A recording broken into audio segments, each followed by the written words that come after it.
Yo, what's happening, people? We are live for Liverpool versus Leeds. And the starting lineup is looking juicy, I must say. We've got a lovely starting lineup today. Trainee only in midfield with Dominic Szoboszlai, Rio on the left, Kieran Morrison on the right, Florian Wirtz in the number 10 behind Alexander Isak. Absolutely beautiful. So I'm expecting a good performance. But how is everyone? I hope everyone's well. If you are in it, please like the stream and say hello in the comments. Tell me what your thoughts are for this game. I have to be honest, Leeds have been playing well pre-season. They look decent. So I don't expect this to be a pushover by any means. This will be a tough game, but I think we should shine through. It's a strong Leeds lineup as well. They've put a decent team out. It's a first team 11. So we'll see how we get on. We're 13 minutes to the game. And I want to see us attacking today, man. I want to see some pressing football, some high pressing, high energy attacking football. Like the team that's out there is an attacking team. Wirtz, Ngamoa, and Morrison on the right-hand side with Isak up front. Trainioni, love to see him alongside Szoboszlai. If Trainioni plays well today, I think he could be in with a shout for starting for us this season. Maybe not at the Newcastle game, but he's definitely thrown his name in the hat, 100%. But big up to everyone inside. Like I said, please like the stream. Say hello in the chat. Do you know what I mean? Let me know your thoughts on the game. Who are you excited to see? Bring Pong at right back again. Crucial game for him, If he has a bad game today, I think it's inevitable that we either go and get a right back or Calvin Ramsey will become our starting right back, and some people will be worried about that. I've already given my suggestion for the right back. But anyone that watches my content, Arnau Martinez, 23-year-old from Girona. Go and look him up. He's available for about 10 mil right now. He's got a year left on his contract, and he's got a release clause as well. But go and look him up. Arnau Martinez, 23-year-old right back. Mustard. I don't see why we wouldn't go and get him when we need the right back. Like 10 mil is fucking peanuts. 10 mil for a 23-year-old proven right back who has 6 years experience in La Liga, has played Champions League football as well. No-brainer to me. At that price, it's a no-brainer. You can keep Frimpong and Ramsey. Do you know what I mean? It's not like we're busting the bank. But we'll see what happens. I think the next 2 weeks are going to be a little bit lively, I must say. If you look at our squad right now, like McAllister's not back. There's rumours of him going. There's new rumours of Cody going to Tottenham. And then we've got the Curtis Jones situation. Year left on his contract. Threw a tantrum the other day. So I think we're definitely going to bring in at least 2 players. I think we get Barcola, and I think we bring in a defender that can probably play centre-back and right-back. And then there may be one more. But it's depending on who goes out. But let me know your thoughts. Who would you want to leave? Who would you want to keep? Because if you see my video earlier, like, I'm happy to let players go as long as they're replaced. I think bringing new players into the team is kind of needed. The likes of McAllister, I don't think they're good enough, or they're centre-back, and he's played well. This will be his 3rd game now. 2nd game starting, his 3rd appearance. And this is the thing about these pre-seasons. When you give the youngsters games, you put them in the shop window, you raise their value. The likes of Kieran Morrison and Lewis Kumas, we probably get 15 mil for each of those. James McConnell, 10 mil. Luke Chambers, 10 mil. You add it up, and there's 50 mil already. Do you know what I mean? But we'll see what happens. If Kieran Morrison bangs a goal today, he could throw his name in the hat as well. He scored already on this tour. Broke records in the under-21s last year, scored loads of goals. So if he scores again today and has a good game, he kind of deserves his chance.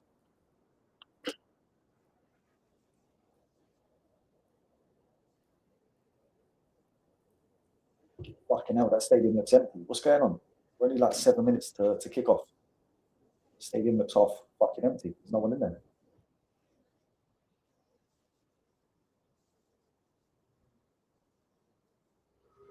Bro, I just told you, bro. I can't show the match. It's illegal. We're not allowed to show copyrighted football games on YouTube Live. But I did give you the advice, my brother. If you listen to me, if you go to liverpoolfc.com, go to the video section, sign up for a free trial. You get a 2-week free trial, and you can watch this game right now. So you can do that on your phone, on your laptop, on the TV, whatever you may be able to do it on.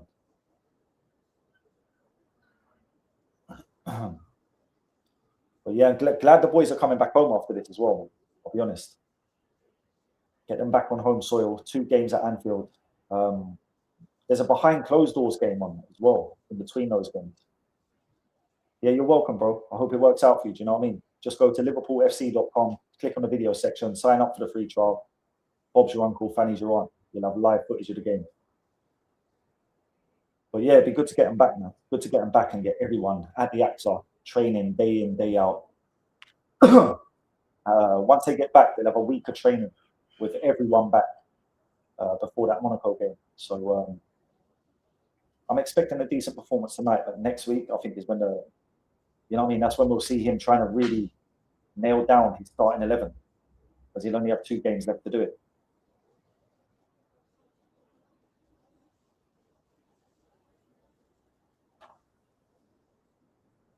But yeah, once again, big up to everyone inside. I appreciate you being here.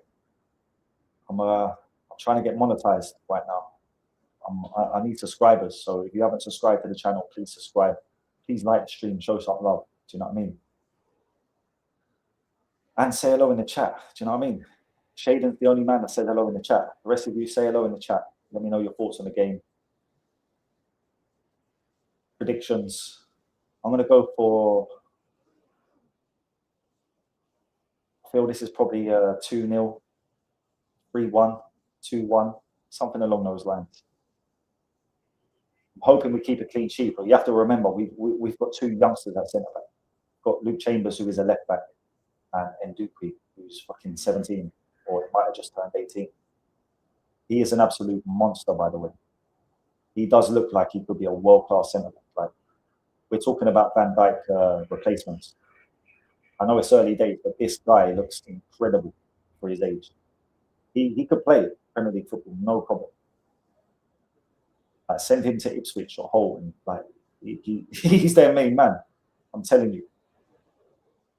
Good on the ball, aerial dominance, reads the game well, and just physically, he's a fucking monster. I'm surprised Ndiaye didn't actually start the game today instead of Chambers. I'm surprised why he's not starting. But obviously, Dupuy has to go out on loan because he's got work permit issues, so he won't be available this year. He's going out on loan after this tour. But Ndiaye will be available, so that's why I'm surprised he didn't start. But they'll be trying to get him all the minutes possible. But yeah, for anyone that's watching with me right now, you can see the footage. Look at that tackle. Like, Trainioni has really, really impressed on this tour. Him and Szoboszlai as a pair, I really like that. In the last game I was watching, I was just seeing them as a pair. They complement each other. Trey sits back, Szoboszlai bombs forward, and they work in unison together well. As you've seen with that pass there, Trey like slipped through the 2 players to put Szoboszlai on the front foot. He's definitely got the quality to be, that number 6. I know he's still young, but he's physically matured. He looks ready. He looks strong enough now. He reads the game so well. He looks so calm. He looks like he's in first gear when he's on the ball, even when there's players around him. So, yeah, man, I hope he has a good game.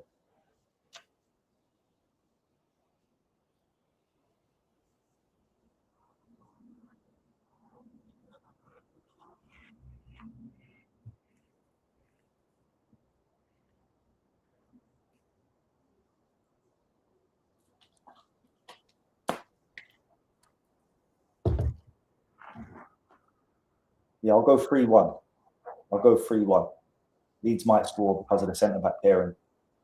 I fancy Rio to chip in somewhere. Rio assist, Works assist, Isaac goal or 2. That would be nice. Something along those lines. Good performance, good win. That's all that matters. I want to see Rio shine as well, to be honest, because he hasn't really lit up this preseason. I don't think anyway. Like, we've got high expectations of him, but I know what he's capable of, and I feel this could be the game where he could actually, terrorize Leeds tonight. Who's playing at right back? It's Jaden Bogle, I think, right? Jaden Bogle at right back for Leeds, I do believe. Let's have a look.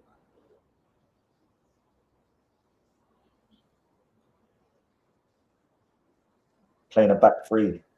Bogle's the right centre back, James Justin on the right. Yeah, he might be able to creep in between those. We can set him off. I think midfielders like Trainee only are definitely going to find Rio early, which is a bonus. The earlier you get the ball to him, the better chance he has of getting past one defender. They're always doubling up on him, and that's what they'll do. Bogle and what's his name, Justin. They'll be looking to double up on him every time he gets the ball. And that's one of the things about Curtis Jones. I know Curtis Jones does play progressive passing. I feel he's too slow with it. He only needs like a one-touch boom, do you know what I mean? Or two-touch crisp pass. And, you need to move the ball very, very quickly to get wingers like in the more isolated one-on-one. Do you know what I mean? If he's 1 against 2, it takes the effect away.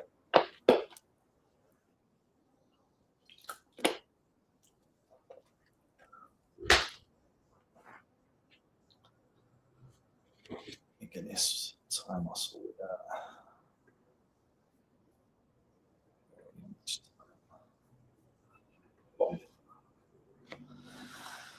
Right. They should be coming out in a minute. So I'm going to go and have a quick smoke. I'll be back in literally 2 minutes. Please bear with me if you're here. Say hello in the comments. Let me know your thoughts on the game when I come back. If you've got any questions, whack them in the chat. I'll answer them when I come back. I'll literally be 2 minutes.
Right, we're back in the house.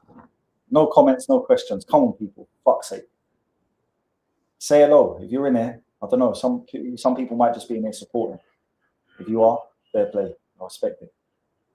But if you are here and you can hear me and you're fucking watching along with me, say hello. Let's have a chat. Here we go. They're coming out.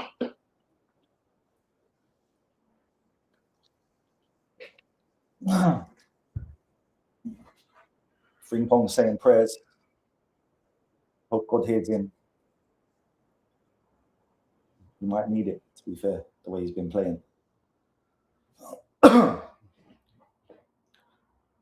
if he has a decent game, that right-hand side could be good. Do you know what I mean? Because Kieran Morrison's good on the ball. He hasn't got the best of pace. He isn't the fastest. But Frimpong is, if he can overlap him, he give Kieran that opportunity to cut inside as well and take the defender with him.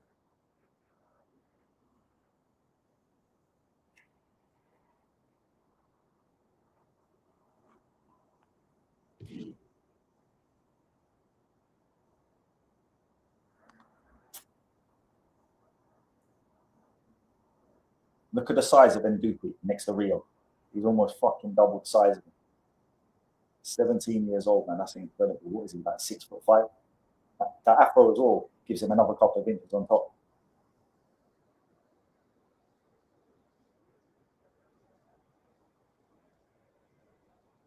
Yeah, now the stadium's filling up.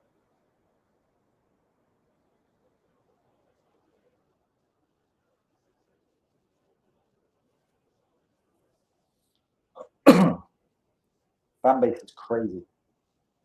Anywhere we go in the world, Singapore, America.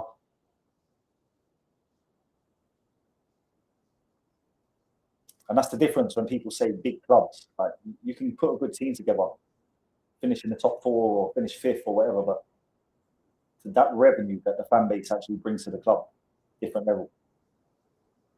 Shirt sales, fucking even like these little tours. They're all little money making schemes, really. Do you know what I mean? Big brand, big business. Yeah, I like the look of this team, I've got to say, especially from midfield forward. So Bosley, Nioni, Morrison, and Gamora, Wirtz, and Isaac. Florian needs to show some sugar as well, man. This has got to be his year. If Iriola can't get the best out of Wirtz this year, I don't know what's going to happen. But I think he can unlock him. I think he can.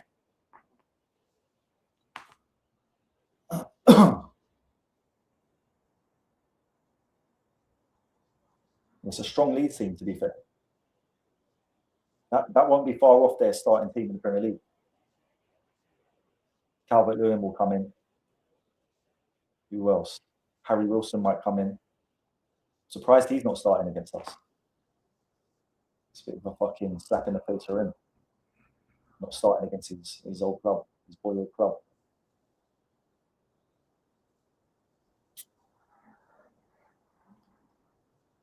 I'm watching the game on LiverpoolFC.com. So if you go to if you go to LiverpoolFC.com, go to the video section, you can sign up for a free trial right now, and you'll be able to watch this game.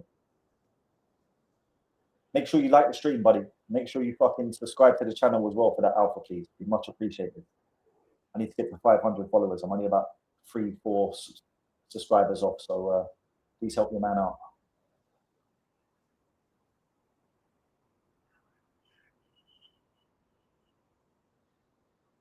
We're saying Leeds have got fans in America too, yeah? Okay, fair play. Fair dues. It's a long way to go for a fucking friendly game anyway, if they come from Yorkshire.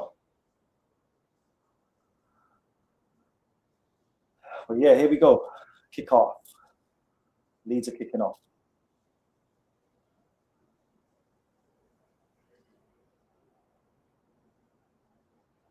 Oh, come on, man.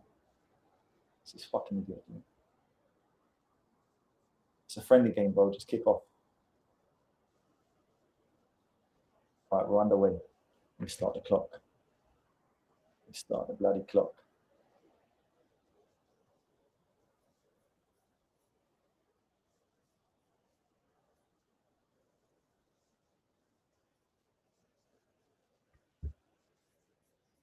Right, there we go. We're on. Big up to everyone in the house. We're live. Please like the stream. Please subscribe and say hello in the chat. Let me know your thoughts, whether it's on this game or whether it's about Barcola or transfers or anything else.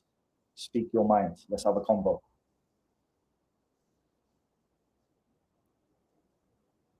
Pitch looks fucking terrible, I must say. Like, these American pitches, they look fucking shit, man. Touch wood. No one gets an injury.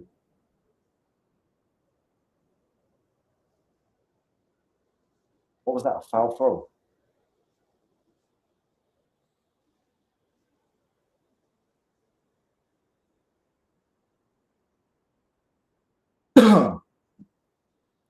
Good defending by Nduku.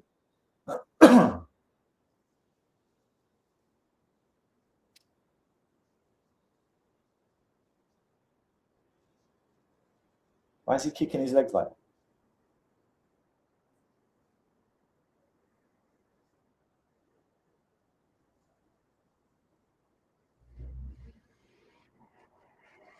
Let's have a look. Ball comes in, flick on, headed out by Nduku. Bro's just winded. He's gone down like a sack of spuds and landed right on his back, took the wind out of him. That's all.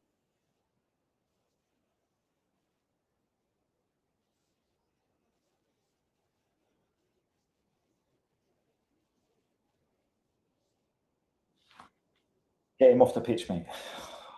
I don't care if it's a friendly. Get him off the fucking pitch. I hope he's not hurt, in fairness. It must be fucking more than winded if he's down for this long. I hope it's not, but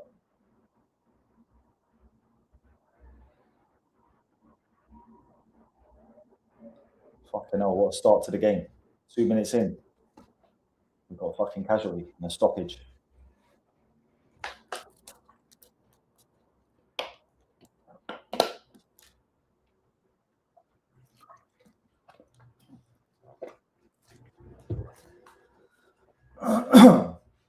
Yeah, he's winded. Fucking pussy.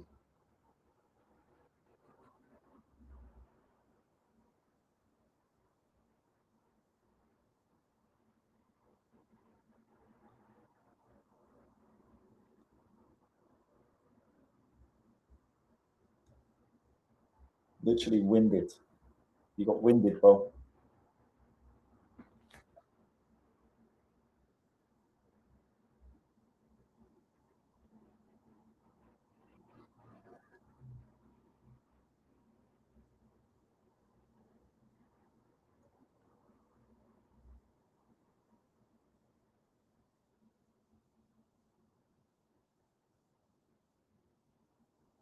Come on, bro. Get off the fucking pitch.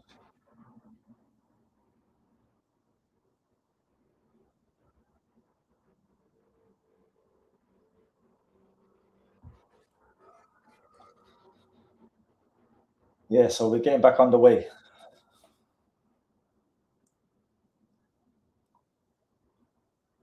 Come on, ref, man. Jesus Christ.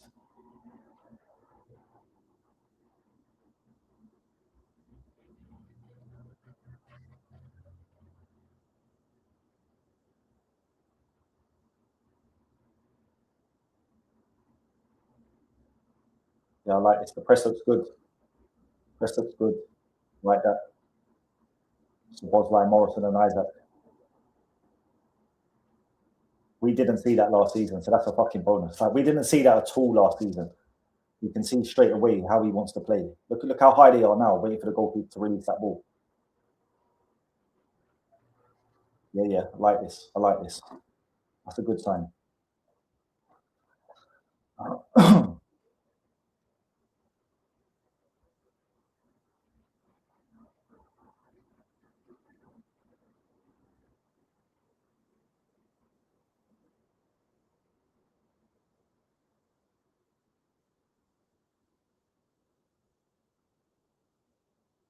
Decent defending. Chambers.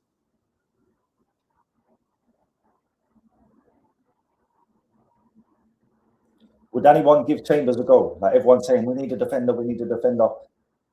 He's done pretty well. Like I think he'll probably be sold, but would you give him a chance? Ooh, ball into the box cause problems there, but we're breaking. Isaac down the right hand side. To Frimpong. Has to go in the box. He's won a corner. The transition is quick, like what I'm seeing so far. You can see the identity. Press high, press energetically, and break fast. Like quick transitions. And that's Frimpong at his best, to be fair. That's what he does best. He's not the greatest defender, but overlapping on the right hand side. Getting into high positions when we're attacking quickly. He's got the pace to do so. Do you know what I mean? But corner to Liverpool, Dominic Szoboszlai. Let me know your thoughts in the chat, people. Say hello at least. Do you know what I mean? Like the stream, please subscribe. Goal. Who is that? Milos Turkez. Turkez, wasn't it? That's Chambers. Chambers has scored for Liverpool. Ball into the box by Szoboszlai. It bobbled about. It broke to Chambers and he slapped it. Absolutely slapped it. I was just talking about him. Would you give him a chance? There he is scoring from a corner. He's done himself, no harm whatsoever. I don't think any fan, including myself, had is that a little flick on by Works? Oh no, it's by Kirkes. Flick on by Kirkes, and he's just rifled it into the goal from about fucking 3 yards, 4 yards. What is it? 6 yards, right on the 6 yard line. But happy for him, man. Young lad. This is his third appearance now. He's played well all 3 times, and now he's got a goal. You can't ask for more than that from a youngster. So, like I say, everyone was saying as well, oh, get rid of Tomiskas and get a new left back. We've got a left back. We've also got Callum Scanlon, who has played for England youth teams from like the under 15s. He's 20 now. He's playing on the wing the last 2 games. Rio losing the ball. Get to him, Trey. Get to him. Well done, Chambers again. Is that a push from Works? Silly push. But yeah, good sign so far. Only 8 minutes gone, but you can't complain. We're 1-0 up. Youngster has scored. We're playing 2 youngsters at the back. One of them scored. The press looks good. The intensity looks good. The transition speed looks good. Look, total difference, man. Total difference to how we was playing last year. You can see it.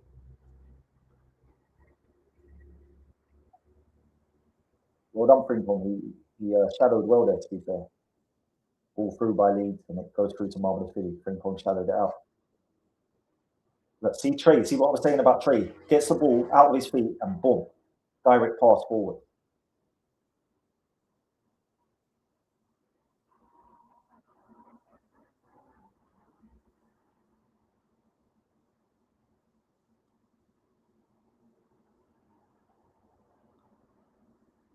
His movement's very good as well. Crossing, left to right and right to left. He follows the gameplay very well. He's always in the right position.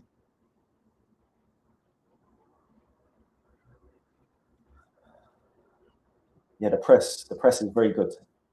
When they have the ball in their own half, we are not letting them rest. They've got no time to just play it about at the back. Yo, what's going on, my bro? You doing a watch along as well, yeah? Or you just doing a live chat? Thanks for popping in, man. I appreciate it. Yeah, I'm not too bad, brother. I'm not too bad, man. Just getting ramped up for the season, doing these watch-alongs. Going to get busy with a lot more content, you know what I mean? Post-match reactions, live streams with creators like yourself. So, yeah, we have to have a chat soon, bro. We'll hook up some kind of schedule for me coming on your channel, you coming on mine. So, give me a shout, man.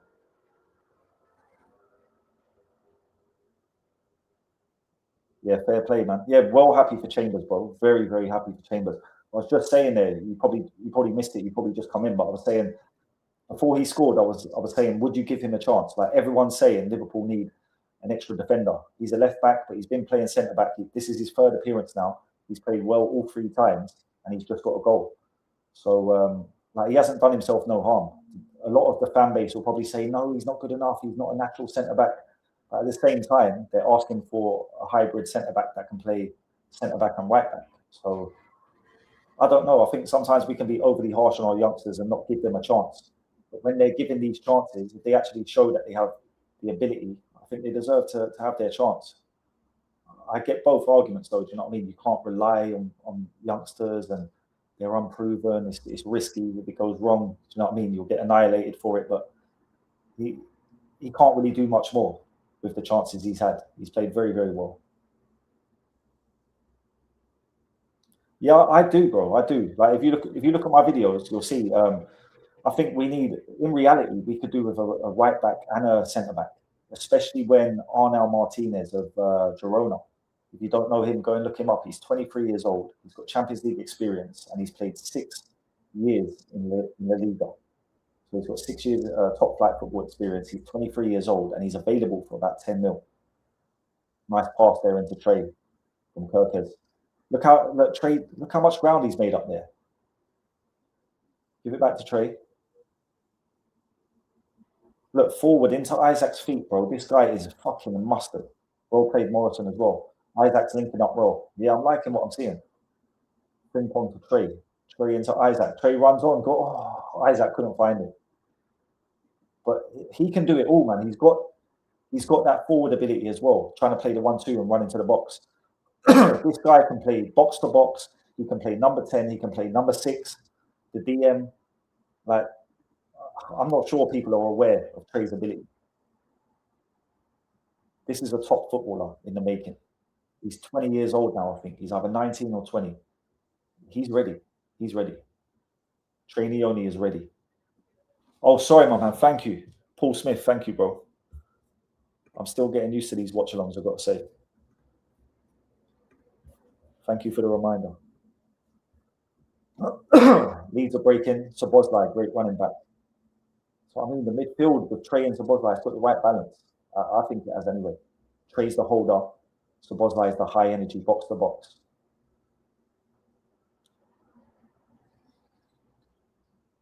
And Dooku got done there. We're breaking again. Can Morrison get to that? Yes, he can. Great challenge, though. That's the thing. Morrison, you've got to win your one-on-ones, especially when we're breaking like that.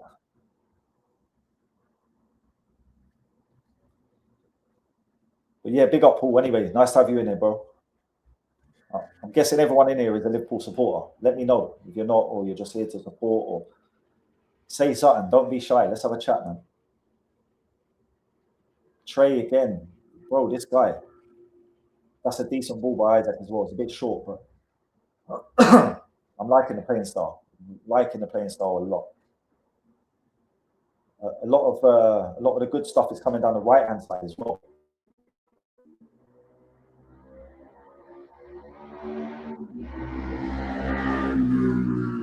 That's the one thing that Frimpong does offer.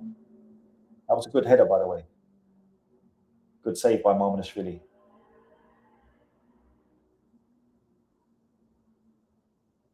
But yeah, the one thing Frimpong is good at is the attacking side, especially when you have a natural right winger that wants to cut inside like Kieran Morrison.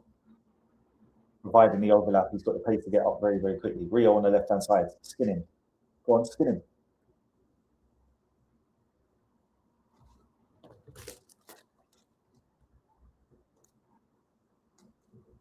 Go on, Rio.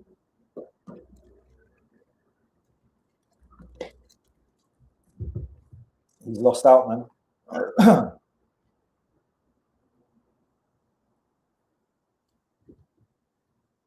I think he's going to find it a lot tougher this year, I have to be honest.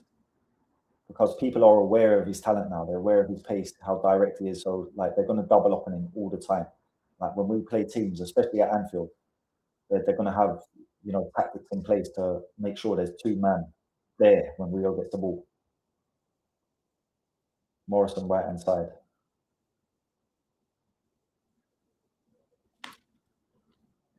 I think the issue with Frimpong as well comes down to like how we play. Like when we're playing on the front foot attacking football like this and pushing teams back. Well done, Rio. Lovely little pass to Kirkers. But this style of football might actually suit him better because we're pinning teams back. We're not defending as much. Rio, lovely footwork. Lovely footwork. Kirkers into the box, punched away. Frimpong edge of the box. Shoot, Trey.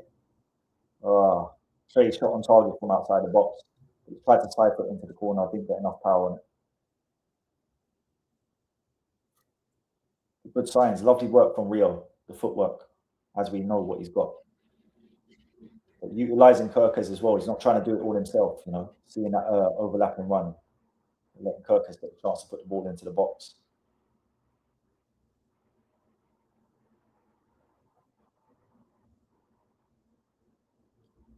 Leads down the left hand side. Well done, Kieran Morrison. Well done, Kieran Morrison. Really and truly, you'd think that's the Frimpong's job. One-on-one with the winger. But he's done well there. Tracking back. Getting the tackle in. Out for a corner to Leeds.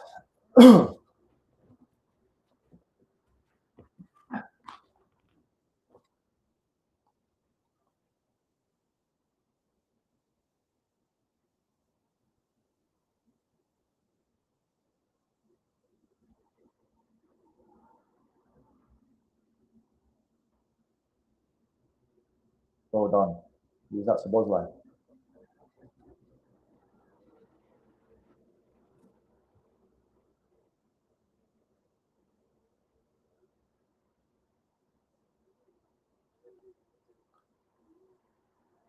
Yeah, the press is aggressive, man. Like even like this, it don't look that aggressive, but we're marching forward as a pack. We're moving as a unit, and it's pushing them back. That they've gone all the way back to the goalkeeper.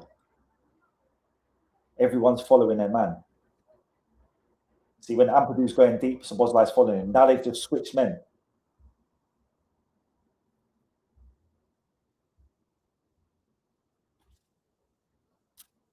Yeah, things are taking shape already, man. Things are taking shape, but by the Como game, after the Como game, I think we'll be in good shape.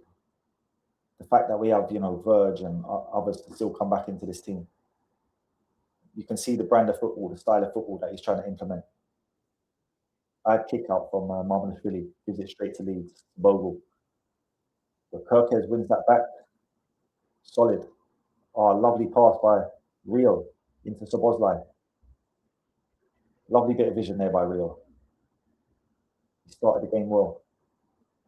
And I think it's so clear to see that Rio is so much better on the left-hand side. Frimpong right-hand side.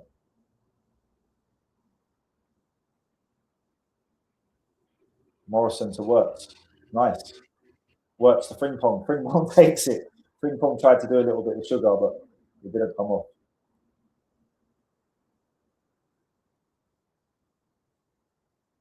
Yeah, he ain't started bad, to be fair, Frimpong. He tried to take it and spin on it. Fair play. You've got to admire the effort. Yeah, we're looking good, man. We're looking good. Bear in mind that Leeds have looked decent as well. Look at the high press. Look when Leone is pressing now. And they give the ball away. Look, the ball goes out for a throw in. That is how important the press is. Great instinct from Leone. See how he read the game there to make that high press when he's a holding defender. That's an ability to read the game. Some players just don't have that.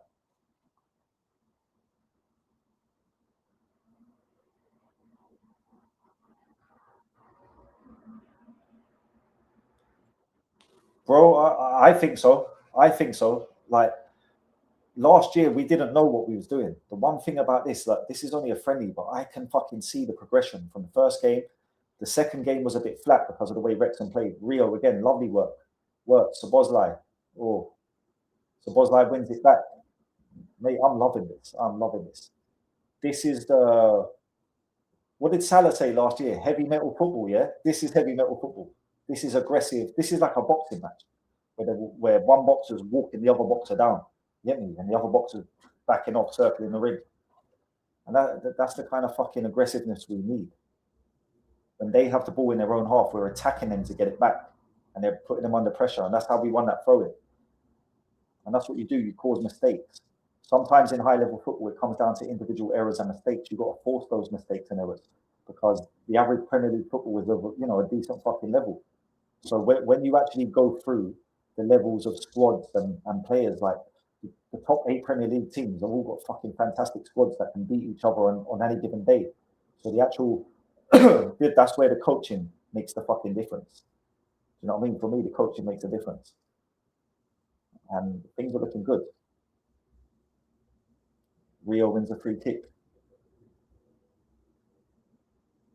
We started this game very, very well. This is the best we've started a game in pre-season so far, 100%. It's probably the strongest lineup we've played, but we've still got 2 young centre-backs. We've got Trainee Oli in midfield, Kieran Morrison on the right.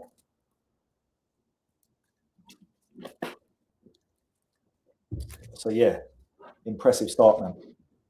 But, yeah, the press and the setup, bro, do you know how joyful this is to fucking watch? To know that, yes, this is how we're going to be playing this season. Like, even if we end up finishing 4th or 3rd, bro, there'll be, some outstanding performances throughout the season playing this way. We will demolish teams. Oh, Rio. So Bozlai tried to get Rio in, but we look so much better, man. We actually look like a big attacking threat. Like this game could be 3 or 4 if it continues like this. Look at Isaac even pressing the goalkeeper. He's got them switched on already. He's got them drilled. He's got them locked in, and he's got them playing, the way that he wants. You can tell they've bought into this manager. They're on board with it. They're like, yeah, we like this. Let's go. They're listening. They want to implement it. But yeah, I don't know. Maybe I'm getting a little bit too gassed. Let me know. But I'm happy with this, bro. I'm happy with this. The fucking season we had last year, I'm very happy with what I'm seeing right now. Considering that Barcola could come back into this team, Verge has to come back into this team. Still have Cody Gakpo as an option. Gravenberch is not playing.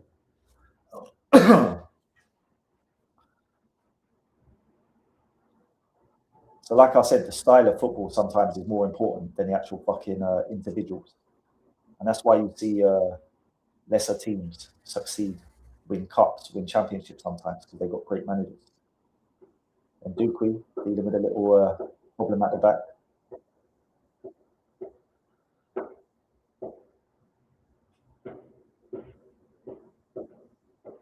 Again, the press, they played through it this time though. Let's see. Offside. Even the centre backs, very aggressive. You know, there might be times at the season where it costs us, but I like it. I like it. Like he wants the defenders, the centre backs, stepping out when they see a chance to win the ball. He's got no problem with them stepping out. I've seen Chambers and then Duque do it so far.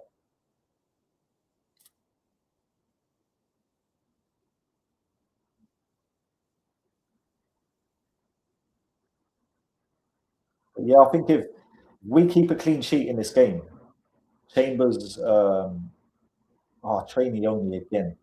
The calmness on the ball, composure. But yeah, Chambers could have a chance of being, you know, a backup option and staying in the squad. Frimpong, that's absolutely fucking brilliant. That is absolutely brilliant by Frimpong. Where was that last season? I think that's the best thing I've ever seen him do in the Liverpool shirt. I have to be honest. Like, have you ever seen him do anything better than that in the Liverpool shirt? He's just gone past 3 men and got fouled. This is the thing. Like I say, the coach. Like, I thought he was a good buy last year, and then by the end of the season, I was like, this guy is just so fucking. He's not made for Liverpool because he's just been shit every time I've seen him.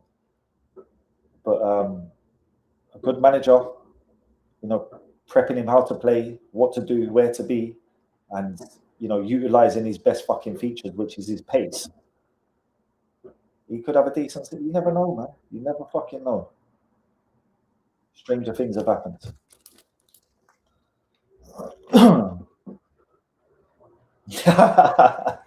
Yeah, let me highlight that, bro. That is so fucking true, bro. That is so fucking true. Rio, left hand side, unlucky. Yeah, bro. Just the attacking intent. By the way, anyone else in here, make sure you go and follow the Cop Stop as well. Another creator, good guy, makes good content as well, Liverpool fan. So, you know what I mean? Show support to the fellow supporters making content. Well, one back, so Bosley, the energy. But worked actually, that was. Right, they want to counter attack. Let's see how we deal with this. Morrison, look at Morrison putting in the effort to get back. And Duque, little slip. Shot on goal from Leeds, just a bit past the post. And Duque made a little slip there. They're the little things that can cost you.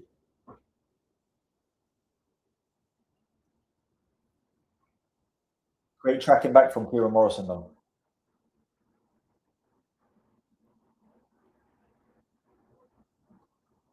I think they all know as well that he wants workers. Like he wants energetic, high pressing team wingers that track back. So you know, even these youngsters, they're putting in proper shifts. Oh, what a touch by Rio! What a work! Send him work. You have to play that ball to Rio, bro. Isaac, no, Isaac. Ooh, nice play, lovely transition. Rio started it. Lovely footwork by Rio, passing to Works. Or was it a pass into Isaac and then Isaac into Works? But yeah, we're playing really well. I have to say, we are playing really well. Training only again. Look, simple stuff. One touch, boom, spread it. Rio, you're 1-on-1 now. Go. Go on. Rio toying with the fullback. Absolutely toying with the fullback.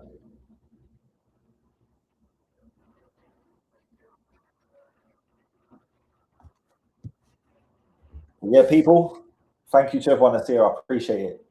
I'm trying to get to 500 subscribers, so please shoot me a follow if you're a real one. You just, you know, you're a supportive type of person. Like the stream and drop a comment in the chat, man. Let's have a chat.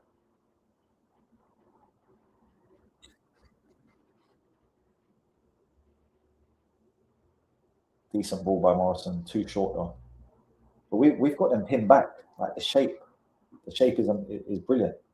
The pressing, like they're counter attacking us because our press is aggressive. It's like we either get the ball back or they play through the press. And more time, we're actually getting the ball back.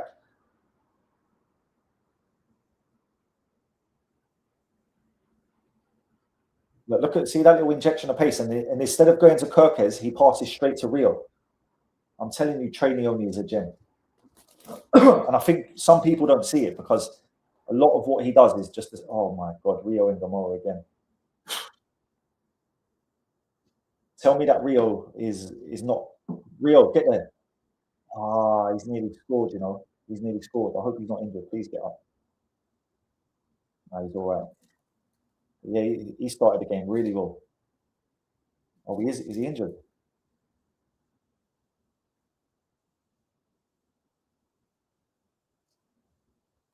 Oh, he was offside anyway. That challenge is a bit fucking heavy, mate. You want to be careful on our star boy.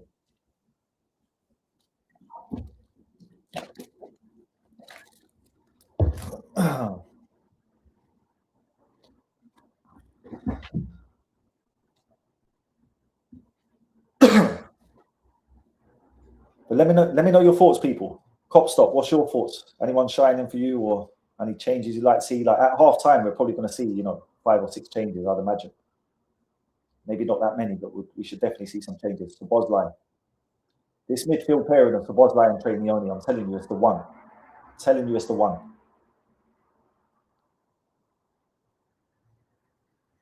Trey was forward there as well. The way they worked together, Trey was ahead of Dom, so Dom actually played Trey's role, won the ball back. And now, look, you can see now he's sitting deeper than Trey.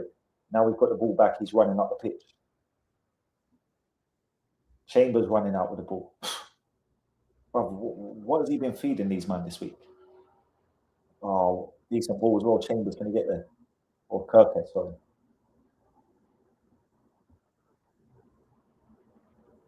Rio's working well. Kirkes as well. He's fed him on the outside. He's just tried to play a through ball to him. I think Rio needs to play on the left. I'll be honest, even if we get Barcola, I'm slapping Barcola on the right. I have to be honest. I think Barcola is probably more suited to the right. It is clear as day to me that Rio is much better on the left. He's obviously, you know what I mean, hugely talented. And I'm sure if he played on the right for a number of games, he would get better there. But he's never going to be able to cut in and score, regularly with his left foot, cutting in from the right. Great touch by Isaac. Great touch by Isaac. Lovely ball by Works. And Bosley tried a quick ball to Isaac, but it got stopped.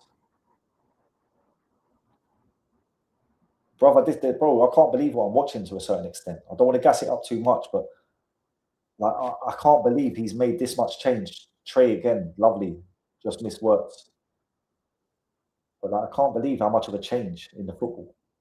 Because I'll be honest, like Wrexham game, we didn't see this. We did not see this.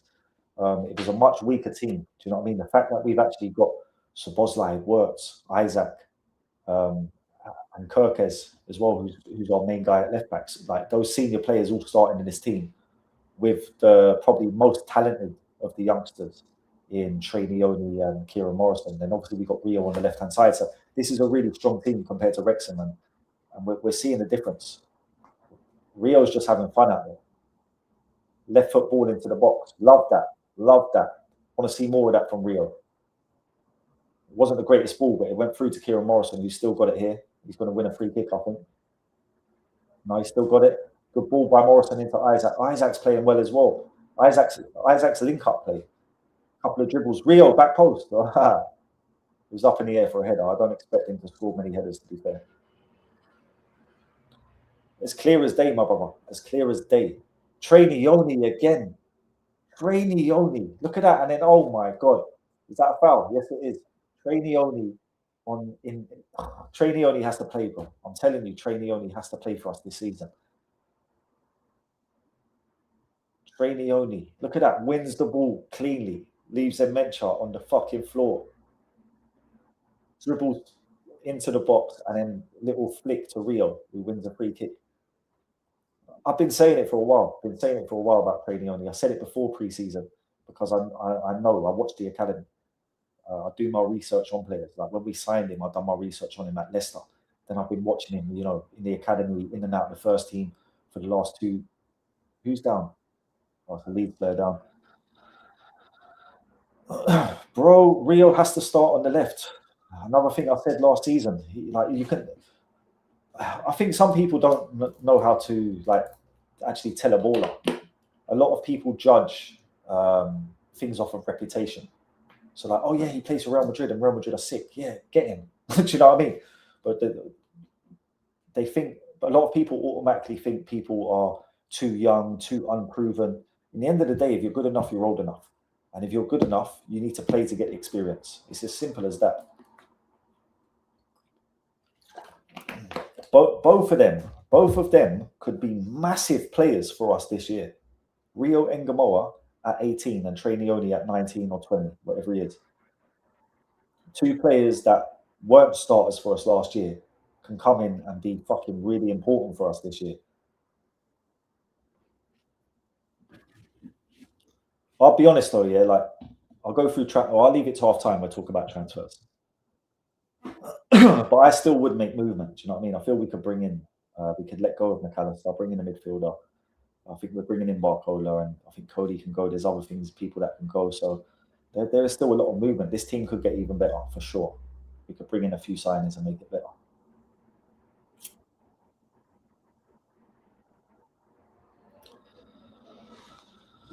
But yeah, shout out to everyone that's here with me, man. I appreciate you. Do you know what I mean? I'm not that long in the content creation game. I'm only in it 4.5 months.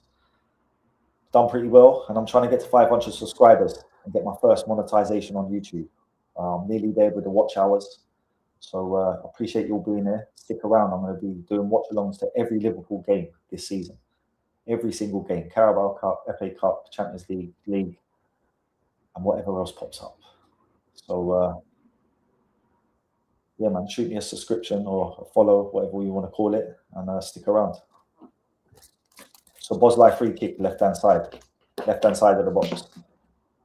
He looks like he wants to shoot, He's eyeing it up. He's going to have a shot. Yep, it's the wall.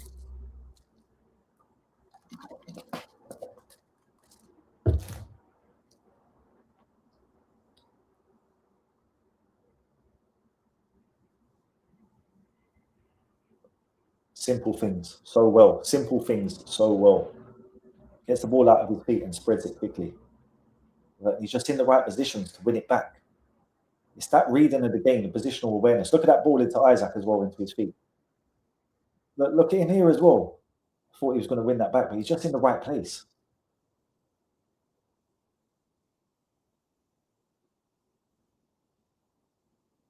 Well done, Kirkes. 35 minutes gone and not a complaint to be had, to be totally honest.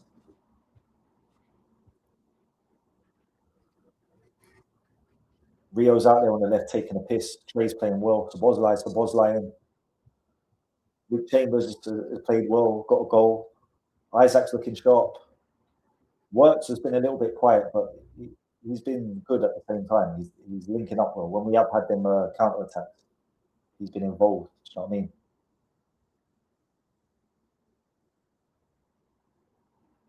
Leeds header from the corner, hits his own man.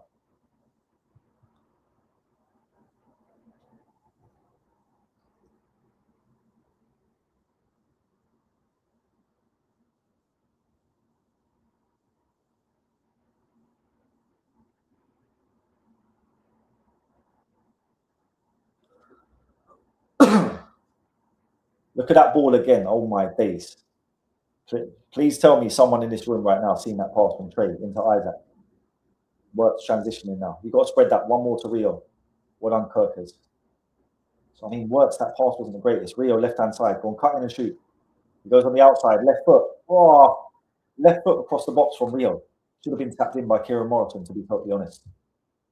It's on the right-hand side now. Back out to Morrison. Well, we look so much better than it.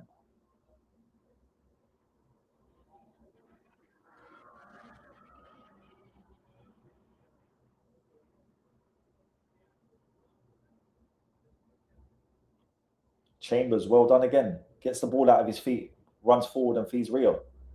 Like, look how high Chambers is as a centre back. He's nearly on the fucking edge of the box.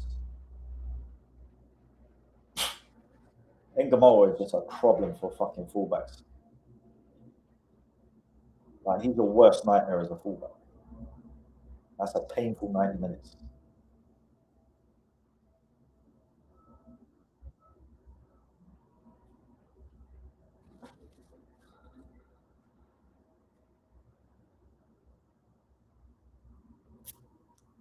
Would be nice to see one more before half time. I have to be honest. As much as we're playing nice, we could do with a couple more shots on goal. Trying to get some service into Isaac would be nice.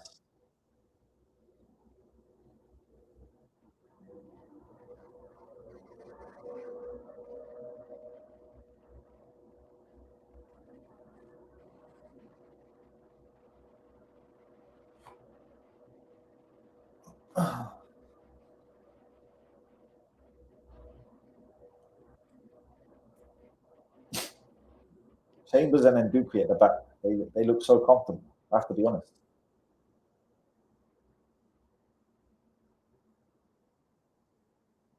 We've had the ball solid for about 3 minutes.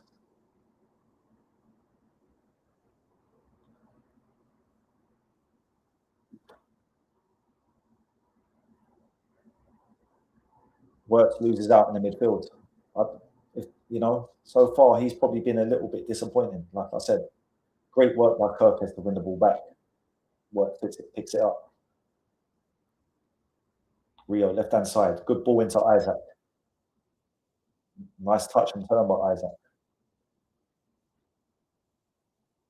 Trainioni, ball over to Frimpong. Lovely ball by Trey. Florian works. Is that Florian works? 2-0.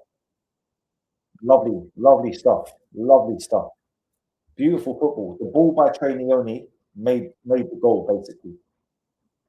Trainioni's played that crossfield pass to Frimpong. He's put it across the box first time, and Works has come in late run into the box with a side foot finish from about 12 yards. Lovely football. Trainioni, beautiful pass. Frimpong done really well to put that in first time. You get balls into the box and shit like that happens.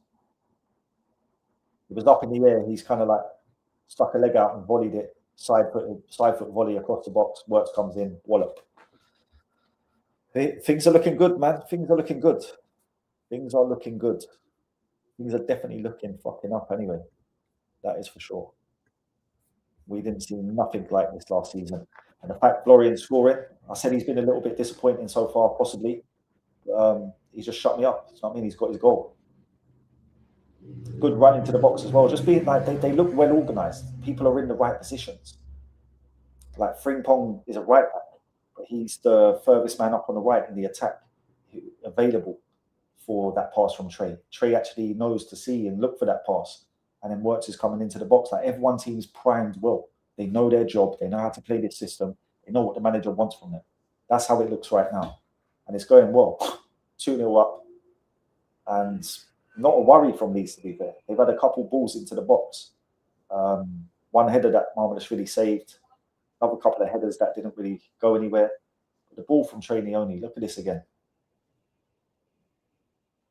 Been telling man about Trainioni, and no one wants to listen to me. When I pick players, I very rarely get it wrong. I'm not trying to be a fucking up my own arse dickhead, but I know my football.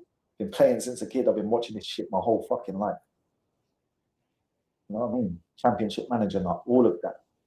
But like, I've got a good eye for a footballer,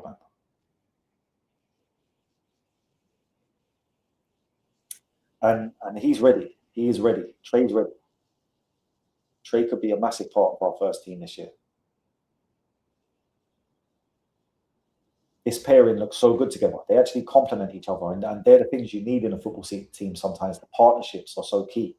Like the partnerships in our team between Works and Isaac, the two centre-backs, obviously, the two midfielders, the right back, the full-backs and the wingers, pairings.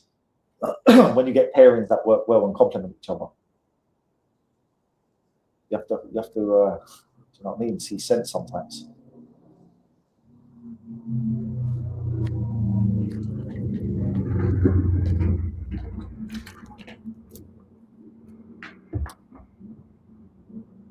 That is a headache I want him to have. Literally, bro, that's what I would be on right now. I want McAllister gone anyway. Like, I'll be honest, even if Trey went out on loan this year, I wouldn't want Maka out. And I'd want us to go and get someone like Manu Koning. I would love the idea of having the four midfielders being Trey Leone, Manu Koning, Gravenberch, and Szoboszlai. And then maybe, I don't know if Stefan Bajcetic, however you say his name, on terrible fucking pronunciations. But if he could actually stay fit as well, then we've got the likes of James McConnell, who could be a further backup option. But that four as a midfield, Manu Kone, Trey Leone, Dominic Szoboszlai, and Ryan Gravenberch, I think we're fucking solid. We still got Harvey Elliott in the squad as well. But yeah, you're 100% right, bro. Like, Trey is absolutely balling out. Trey and Rio have been the ones that have caught the eye. Rio's just like taking a piss out there on the left-hand side. And Trey's just looked amazing. Again, like, every game he's played, he's looked like very, very good. I would say so far this is his best performance. The fact that he played a part in that goal as well. Right, they're on a break here. Chambers, and then you got the ball back. But I love this. We're getting back quickly as well. But look where Szoboszlai is. Look where Kieran Morrison is. Kieran Morrison is in the fucking box. All into the box, and Duque goes for the block. But Kieran Morrison's there on the right back position. Now he's running it out the pitch. Don't turn back, Kieran. You should have kept going.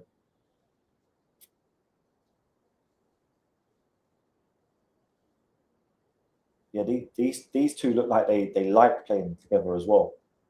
Szoboszlai and Trey.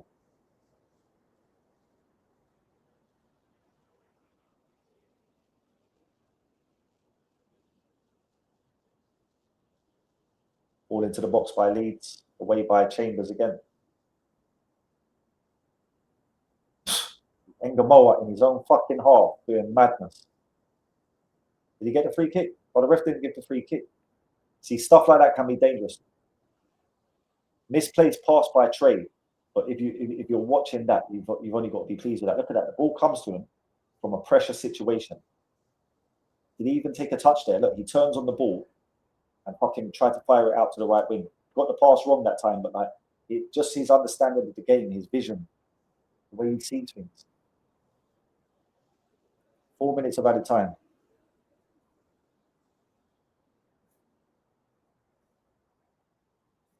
100%. And do you know what the thing is? I seen it in the World Cup. I seen him play for Sweden in the World Cup, right? And he was playing a different kind of role. He was playing off of Gyökeres, like sometimes in the half left space or whatever you want to call it.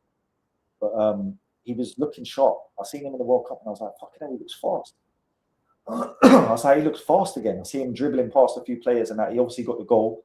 Did he score one or two? I can't even remember. I think he got one goal. But yeah, bro, everyone just looks sharper. And I think, you know, in fairness to Arne Slot as well, right? I'll be honest. Some of it is his fault. But the fact that Diego Jota died last year, trying to, you know, get the players up for it, where they're pushing themselves physically in training in pre-season. Good save, Marmonashvili, shot from outside the box. And Duque's over to win the ball. Look at that. What a savage this kid is. Absolute savage. And he play a pass now. He keep it. He runs past the defender and he keeps it. And now he runs into midfield. This kid thinks he's Franz Beckenbauer. I'm telling you. But yeah, last season with Jota dying, I think he had a hard job trying to motivate the team and build the morale. Everyone would have been down. Everyone would have been fucking emotional. Probably not giving 100% in training. And the fact that his training was shit as well. On top of that, he had them doing all this stupid training. They didn't look fit. They didn't look ready. And that start from pre-season. In pre-season, you need to get your players. That's when they need to be the fittest. You get them to a supreme level of fitness, and then throughout the season, they maintain the fitness with match games. That's the reality of what happens. You know, you do less training in the season than you do in pre-season. So yeah, I feel that played a key factor last year, and you can see how sharp they look. Look how sharp they look. They look fit and they look hungry. The morale looks good in the squad. They're all enjoying, do you know what I mean? The circle. All into the box by Szoboszlai. Kirkes pops up, gets a header on it. But love to see that as well. Kirkes getting that high up the field. We've seen the same with Frimpong getting the assist for Wirtz a minute ago. Now it's the other side. What Szoboszlai putting the ball into the box, and Kirkers is there at the back post. Like he comes to play attacking. Yeah, bro, they do. They look switched on. They look fit, and they look hungry. You know, they look hungry to impress as well. I think a lot of people know it's going to be competitive. Trey Leone knows he's got Gravenberch ahead of him. Rio Engamoa knows that Barcola might be coming, and we've got Munoz and Gakpo still here. Do you know what I mean? Isaac knows that he had a bad season last year, and he wants to prove himself because people were talking shit on his name. Wirtz the same. Like everyone's got kind of a little bit of point to prove. After last year, we've had a good start to pre-season. Everyone's fit and hungry. So, and this style of football more than anything. I think when it comes to player morale as well, like when you're playing this style of football, players are much more likely to buy into it. Like this is a much more fun style of football to play as a player. Trey Leone again. I'll let them off with that because it's a friendly. Chambers gives away a corner. But yeah, as a player, playing this brand of football, this style of attacking football, high intensity football, and having strong competition in the squad, it's going to gear you up. You're going to be up for that. Do you know what I mean? So all the signs are good. I remember watching us last year against AC Milan when Virgil got skinned by Rafael Leao. I was like, oh, I don't know. I think we're in trouble. Rio was one of the biggest shining lights last year in pre-season, and then we went on to not even play him, which was ridiculous. Do you know what I mean? We had Trey Leone there last year, got no fucking minutes, and now we're seeing his ability. But it's half time, people. It's half time. Liverpool 2, Leeds 0. Great performance. Fantastic performance in the first half. Couldn't have wished for more. Couldn't have wished for more in that first half, to be totally honest. We were all over Leeds. We've defended pretty well. We looked fucking energetic, pressing high, attacking. We've scored 2 goals. And we could have probably had 1 or 2 more, if the truth be told. So fucking, yeah, very happy with that. Very, very happy with that.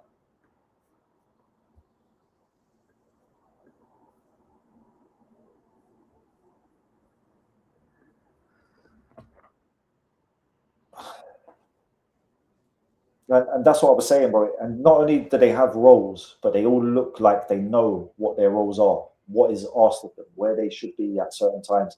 It's like Perkes getting into the box like he did a minute ago. I didn't see that once last season. Or maybe a couple of times, but it wasn't implemented enough. He's an attacking fullback. He was in the team of the season. Do you know what I mean? And that year he was in the team of the season. It was under our current manager. So he obviously knows how to get the best out of it. Frimpong, who has been absolutely dog shit under Arne Slot, has probably had his best half of football in the Liverpool shirt. I know it's a friendly, but we're playing Premier League opposition, and the season starts in 3 weeks. Like Leeds are not coming here to lay down. They're trying to, they've got players trying to win positions and prove points as well to the manager. So all has been good. All has been good, man. Everyone's looking fucking good. Luke Chambers keeping a clean sheet at half time and getting a goal. Like someone that nobody would have counted to be in our squad last year. Do you know what I mean? So there's lots of bonuses. Trey Leone, Rio, Chambers. I feel Kieran Morrison needs to probably do a little bit more if he wants to stick around, I'll be honest. Kieran Morrison needs to probably do a little bit more, man. I don't think he had a ball into the box or a shot on goal.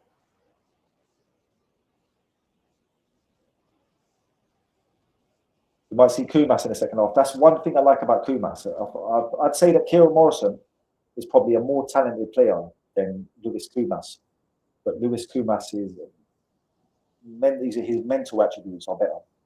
He's keen to make a point. He's keen to get amongst the thick of it and, do you know what I mean, win the ball back and fucking create chances for himself. And, you know what I mean, trying to prove a point, take shots on goal. He got his goal before. But the likes of Harvey and Morrison, they could do with that thing that Kumas has got, that dog.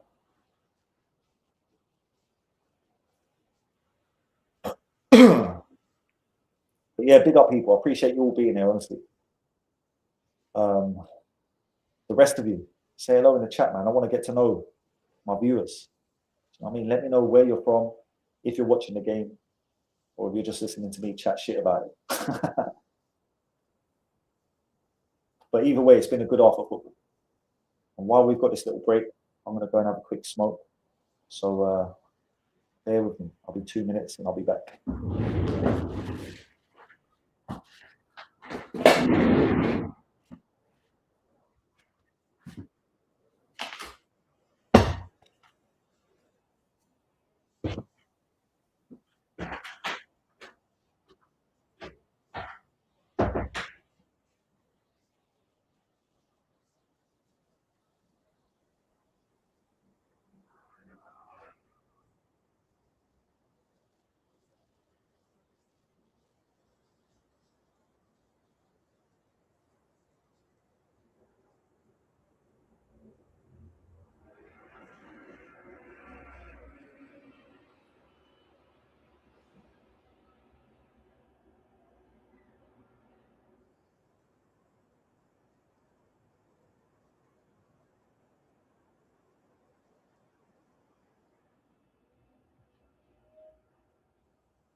We back. Yeah, shout out to everyone here, man. Appreciate you. That ball by Trainee only, they're just showing the highlights. A lovely goal. Great run as well. He's seen the gap. He just darted into the space, got there first, side foot into the goal. Excuse me. But that's what he needs to do more of this season. We need more goals from him. I want, at least 10 goals, 15 assists from him. What was his numbers last year? I can't even remember. How many goals did he get last year? 5, 6?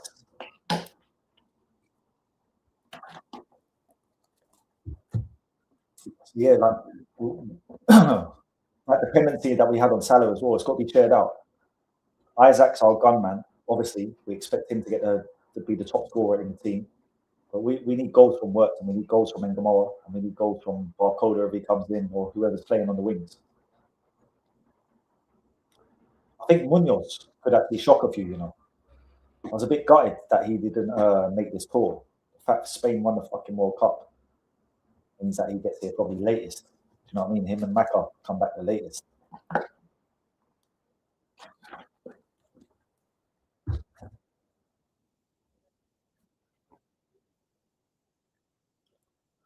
They're just showing Leeds chances now, which weren't many. Shot from outside the box, wide. Header that Marmadashvili saved.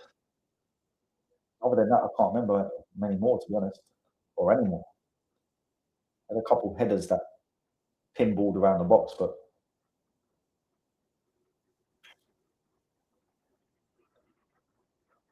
defensively we've looked all right, considering. There's the header.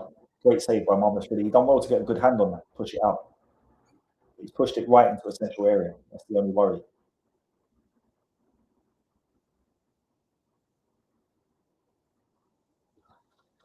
But yeah, all is going well, man. All is going well. As the cop stop said, a clear direction and plan. Players have roles and there is accountability. Everyone's pulling their weight. Everyone knows what they're meant to do, where they're meant to be. And that's probably one of the best Liverpool halves of football I've seen in about fucking, I don't know, what, 7 months? It's got to be. Rio's just taking a piss on the left-hand side. So much better on the left. Like, it's clear. If you can't, I don't understand this fascination about playing Rio on the right. He's clearly better on the left. Like, he's like a, 7.58 out of 10 on the right, like a fucking 9.5 on the left. If we let this kid develop on the left, he'll add goals to his games. He's got good shooting ability, got good finishing ability, as we've seen last year as well. He's just a menace, absolute menace.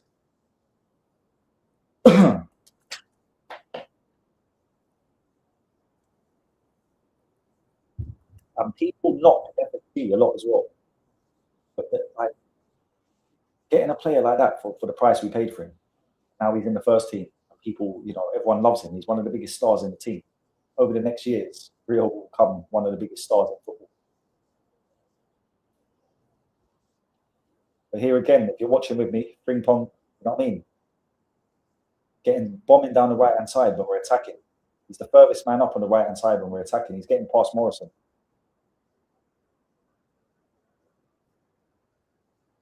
You saying here, my bro? Midfield tracking back to help defensively. Bro, yeah. I couldn't agree more. They haven't got the legs for it. They're not fast enough, the truth be told. And short-legged people in general find it harder to cover distance. Like, it's natural. But Szoboszlai's energy in the midfield, like, no one can even fucking try to take Dom's place in the midfield, in my opinion. I don't care who it is. Gravenberch's got no fucking chance. Jones, McAllister, not a chance. I think the only way that this midfield should change, or not even should change, but could change and be acceptable, is if it's Gravenberch and Szoboszlai. Like, bringing Gravenberch in for Trey, I can understand that. He's a proven player. He played that role when we won the league. He had a good World Cup, playing in the number 8 role. He got assists in the World Cup. So for me, it would be Trey and Dom. I'll be honest. I'm not a professional football manager, but if I was, I'd be starting Trey and Dom against Newcastle. And if we get Barcola, I'm starting him on the right. Barcola will play on the right 100%. Rio has to play on the left. He's just so much better on the left.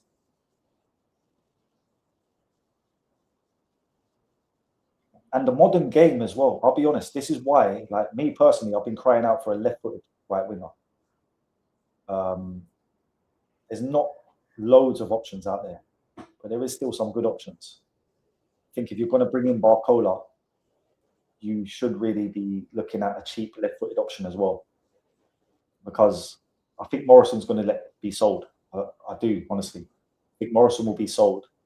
Some of the other youngsters will be sold, and we could go and get someone like Dario Osorio, who plays for Michelin. Some of you might not have heard of him, but I've done a video on him about 2 weeks ago. So go through my videos and have a look. It's got highlights in it as well. But He's someone 22 years old. Arsenal have been interested. We bid for him before. We bid 10 mil for him 2 years ago, and he's developed more. He's 22 now. I think he's someone that could definitely come in to this Areola system and shine. But like I said, a lot of people don't know how to tell players anymore. Because he plays for Midtjylland and people haven't heard of him, they'll just assume he's not good enough. But as we've seen over the years, Michael Elise was playing in the Championship for Reading. Jamie Vardy was fucking playing non-league football, end up winning the Premier League. So yeah, sometimes I feel the art of actually spotting a player who actually has the ability to make has gone in football. We're too reliant on data and analytics and shit like that. I mean, every club has got fucking some kind of data protocol. Data experts. Oh yeah, you should sign him and you should sign him. And don't get me wrong, sometimes it works and you find gems. But the art of old school scouting, the eye test, it's the best way to tell for me, man. But we can all establish who good players are when they've been playing in the Champions League or played for PSG or Real Madrid and Bayern Munich, etc. Do you know what I mean? Even Borussia Dortmund and that. Do you know what I mean? But trying to actually find the player from lower leagues or a league that's not one of the top 4 European leagues, like that art is kind of gone with big teams.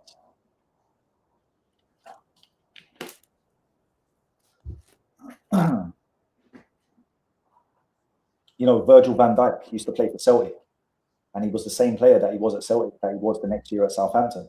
But no one wanted to take a risk on him because he's playing in the Scottish League. But as soon as he plays for Southampton for a season, everyone sees the ability, and now they want him. Oh, big price, 80 mil, 75 mil, whatever it was. You could have got him off Celtic for about fucking 12. And with the way football's becoming a business now, all the financial fair play and the homegrown quota as well, like being able to fucking find those bargains and get them in before other clubs do and give them the experience, I think is crucial. The art of scouting is really lacking in football these days, in my opinion. It's all data-based. But anyway, that's enough of my waffle about scouting. Connor Bradley. Good to see him. Could do with him right now, I'll tell you. If he was actually fit, like the right back wouldn't be a worry at all. We'd have Bradley, Ramsey, and Frimpong. I'd be happy with that.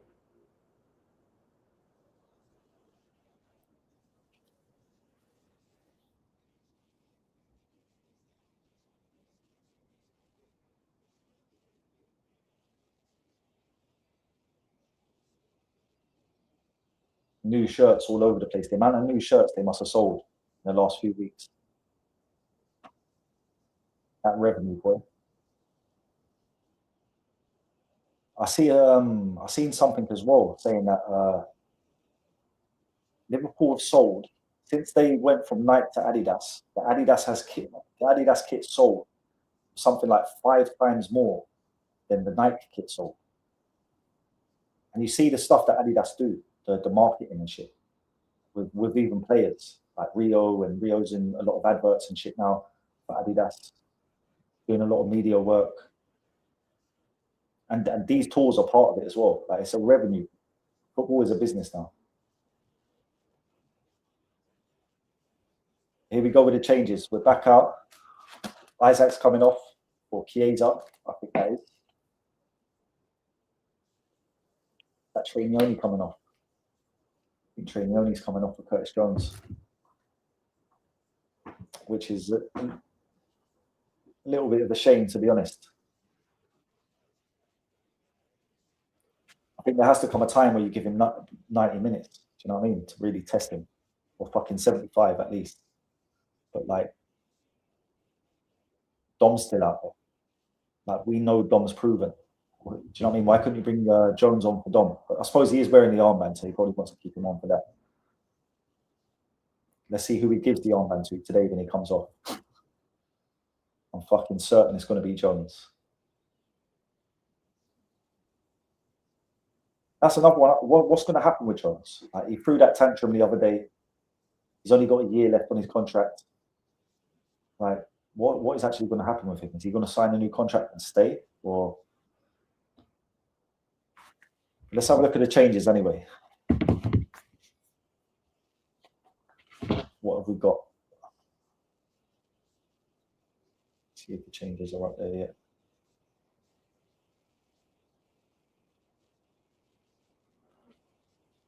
No, changes have not been named yet. I can see Chiesa and Jones are out there. Trade's gone off. Is Ndiaye on the bench? Bench. Ndiaye's on the bench. I don't know why he's not out for the second half. Kumas is out for the second half. Don't know who that's for. Possibly Rio.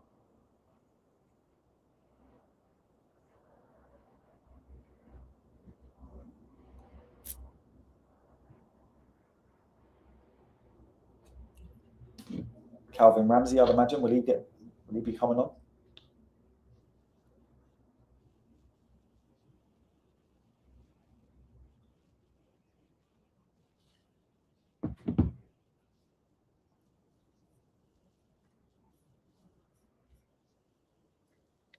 Yeah. Of course, that was known. That was known.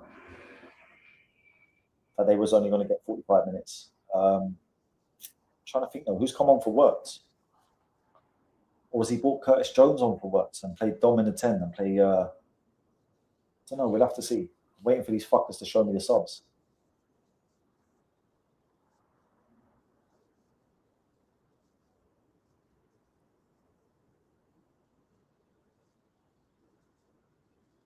Take the piss for these friendlies as well, like fucking 20 minutes, half times and that.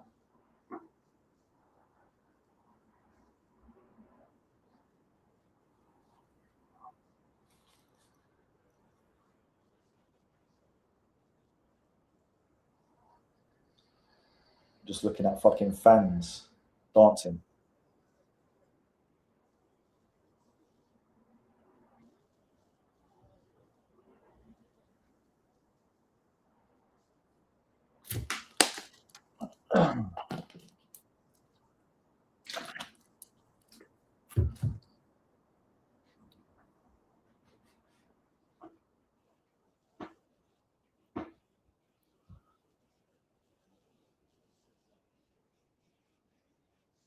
I swear the game kicked off at 9. So half time should have been around 9:45, 9:50. And we're now fucking 16 minutes past 10. So what's that? A 25-minute fucking half time? Am I going mad?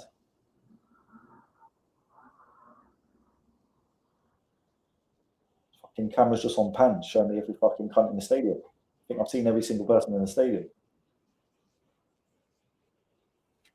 But yeah, we'll be underway soon, I hope. But big up to everyone in here once again. You know what I mean? Please like the stream, please subscribe, and say something in the chat. You know what I mean? If you're here watching me, get involved, have a chat, ask me a question, or give your thoughts on the game.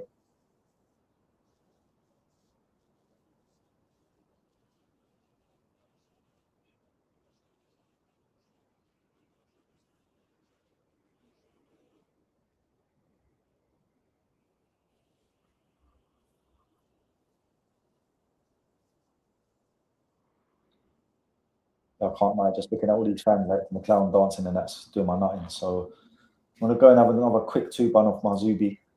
I'll be back in literally 1 minute there.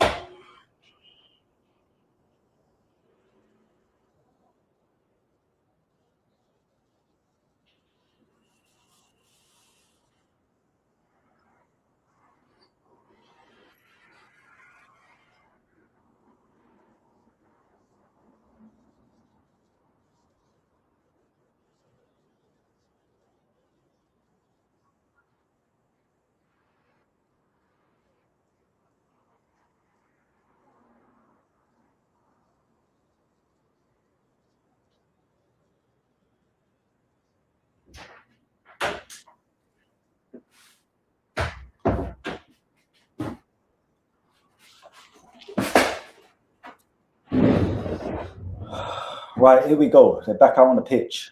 Probably have to wait probably another 7 minutes till they kick off. But fuck, you know.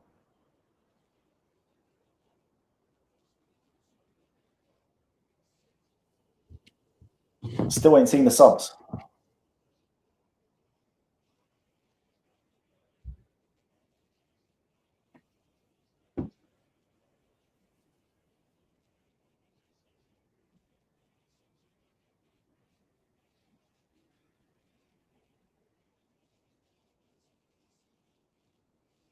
Same again, lads. That's what I want to see. Like I said earlier, that was probably the best 45 minutes of football I've seen from Liverpool in fucking God knows how long. Possibly a year.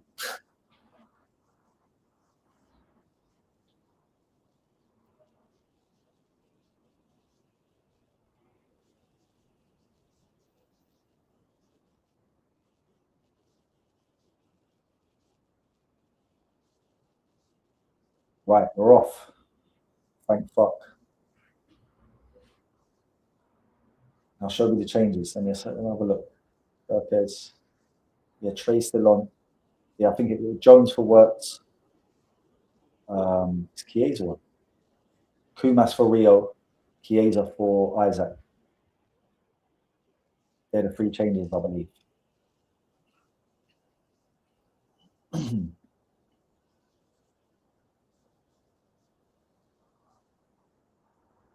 Yep, I was right.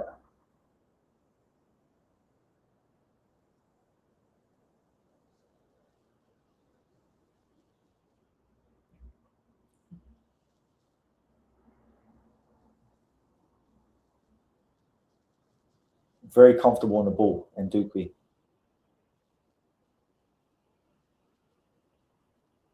Gravenberch is on. So Trey did come off. I thought that was Trey, but it's Gravenberch.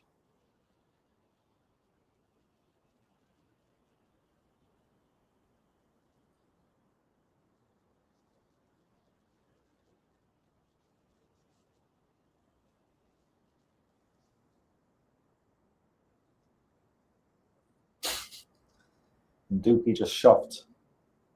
Who is that? He just shoved him on the ground. James Justin. 17-year-old, just fucking absolutely physically embarrassing, a big man. He's an absolute unit. I think of that kid when he's like 21. He's so calm on the ball already. I'm telling you, this is a Virgil van Dijk long-term replacement. You're going to see that kid playing for us for many years to come at centre back.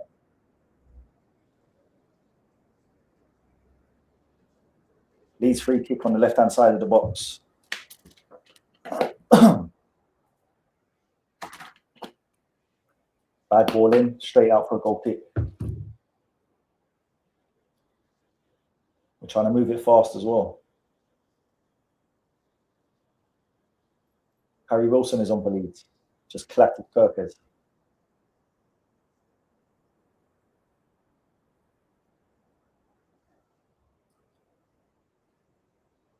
See with the kit as well, like the shorts should have been the same as the shirt. Should have had the same fucking print on the shirt.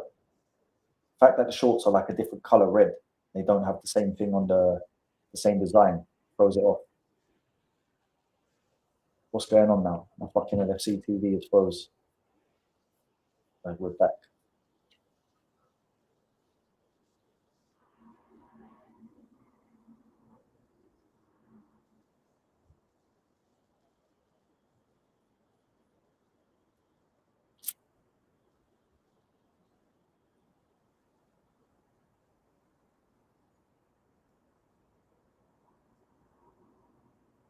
It's looking like more of a three-man midfield now.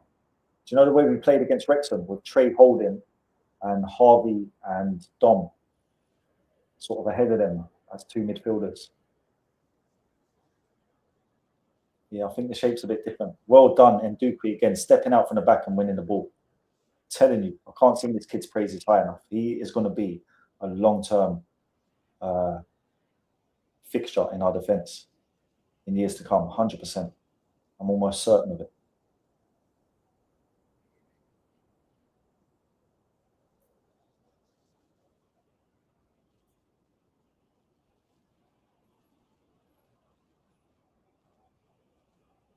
Good pressing by Dom. But yeah, look, it looks like we're not playing with a number 10 no more. Looks like we're playing with two attacking midfielders and Gravenberch sitting back as the DM.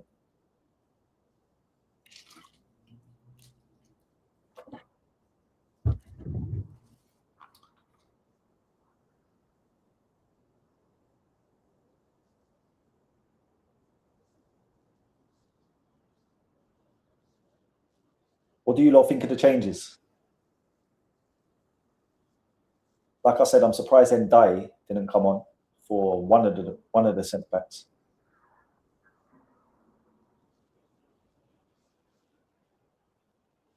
Gravenberch on the ball now, loses it.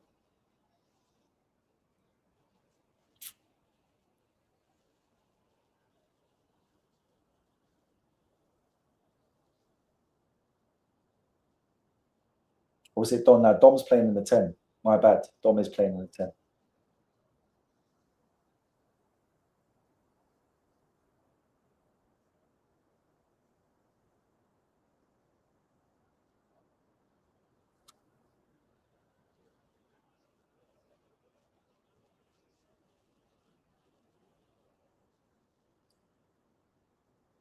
I want to see Callum Scanlon get a run out as well. But both times he's played on the left wing. So it'd be nice to see Callum actually get a run out at left back. But Zemiskas is on the bench as well. So I don't know if that's going to happen. But like, you know what you get with Zemiskas. And we've got 2 pre-season games left. Like, I think I'd love to see Callum get his chance at left back for half an hour at least. Long throw into the box, well punched out by Marmonishvili.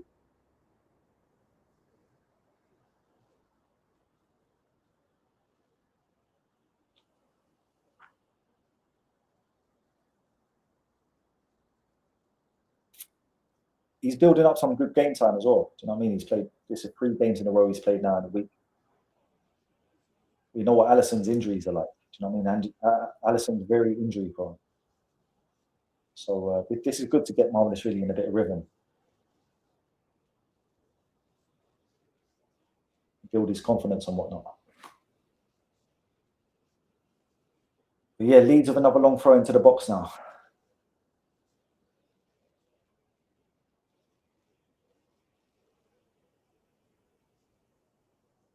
Defended by Ndukwe again. Gets a header on it into the arms of Marmonishvili. Now we're looking to break. But Kirke's on the left-hand side, breaking quickly. Wins a free kick. Nice. I like that. Quick transition. This is what I'm saying. The style of football, the brand of football is clear to see.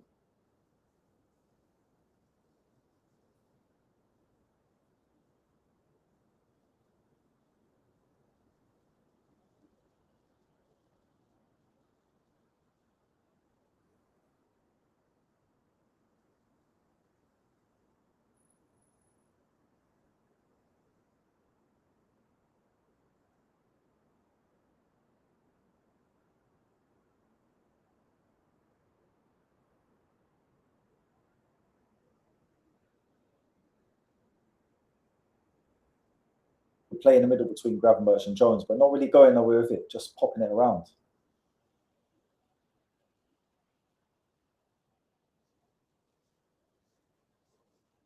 Bad ball by Jones.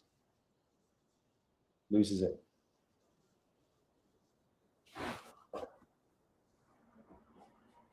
Lead your way down the left-hand side. Chambers covering. Shot on goal. Goes wide.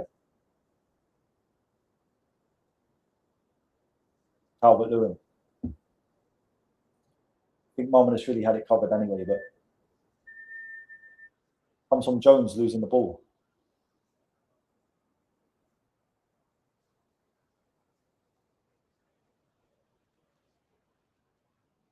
Calvert-Lewin got the touch on Ndukwe and broke away.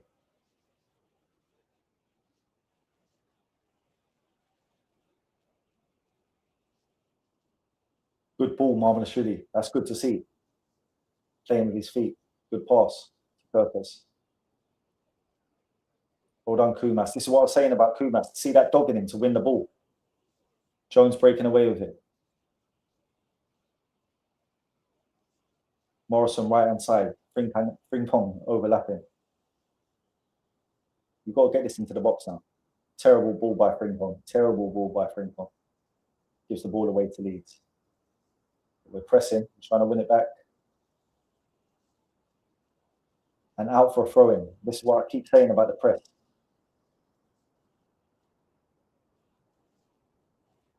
Defenders are obviously the worst ball players usually in the team. Press those guys, put them under pressure, they make mistakes. Bad ball by Chambers, cut out by Harry Wilson. Harry Wilson breaking down the right hand side. Free kick. Well done, Harry Wilson.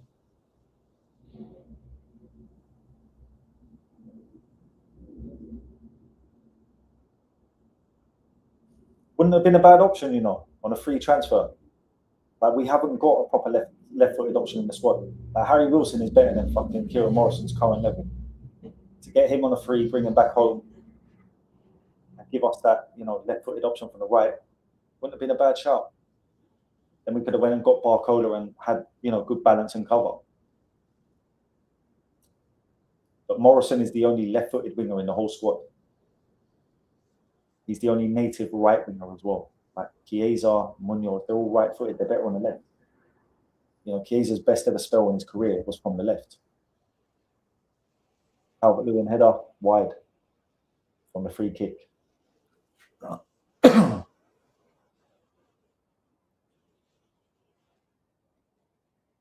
That's the only trouble they've given us, is from set plays.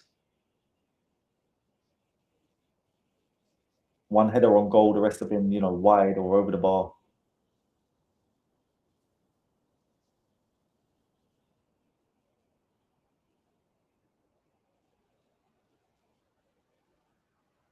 Great energy from Dom. Just didn't keep that in. But he's our best midfielder by a fucking country mile. Like, without him last season, do you know how bad last season could have been? Like, think of the important goals he scored last season. Like, we would have been 10 points less off, easy. Easy. Think of where we would have been in the table then. No Champions League football. He's head and shoulders above the rest of our midfielders. If there's any fans that think different, I don't know what to say.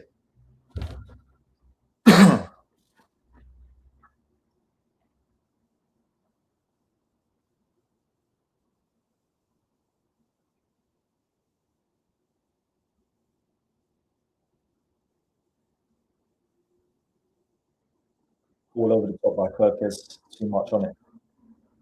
But look at Kumas again, like the shift he puts in. Look, they can't get out of their own half. Dom gives away a foul there, but that press, that high press is so important. I love to see it. The fact we're going to be playing like this all season, I'm fucking delighted. Happy as Larry.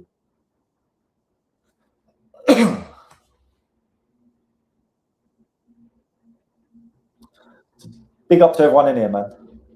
Please like the stream, subscribe, and say hello in the chat. If you're in here, there's a good few of you in here now, so say hello, man. Let's have a chat. Tell me what you think about the game. If you want to talk about transfers and Barcola, that's cool too. If you don't support Liverpool and you're just here showing support, that's more than okay too. Do you know what I mean? Tell me where you're coming from, who your club is, and let's have a fucking chat.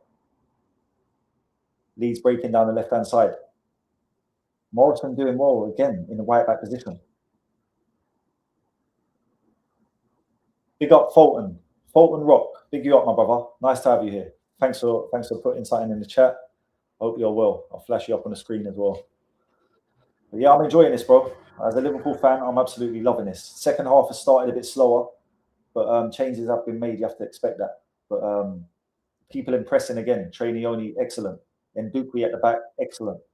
Florian Wirtz got his goal, positive. Szoboszlai is just being Szoboszlai. So, like, it's been good. The first half was actually excellent. Best half of football I've seen from Liverpool in months, if not a year. So I'm very happy, my bro. Hope you're happy too. Who do you support? Are you a Liverpool supporter, Fulton? Am I saying that right? Fulton Rock. Let me know if you're a red and where you're from, my brother.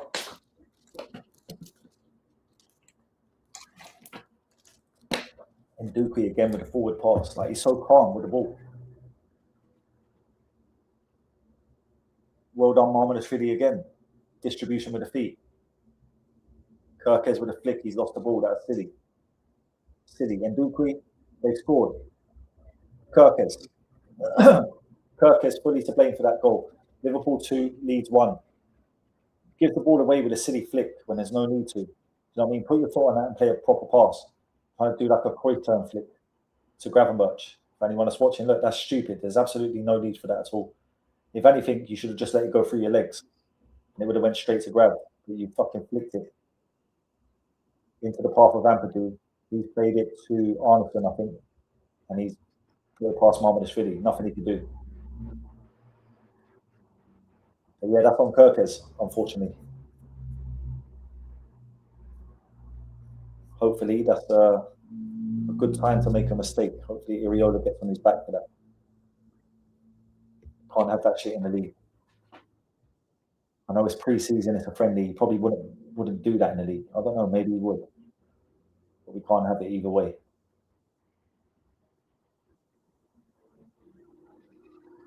Shit, I didn't even start the timer for the second half. Fuck's sake.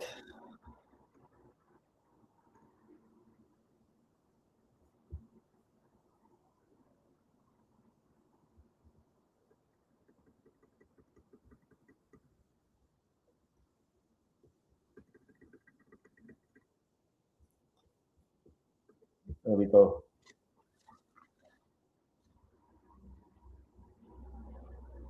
Now you're welcome, bro. Thank you to you for watching. You know, the thing about YouTube is that don't ever forget this as well. No matter how big your favorite creator is, like no one on YouTube they ain't shit without people watching, bro. It's like the people watching make careers for YouTube. Obviously, we've got to be here, we've got to put content out on that, but anyone's always welcome in this chat, bro, and they're always appreciated as well. So thanks for being there.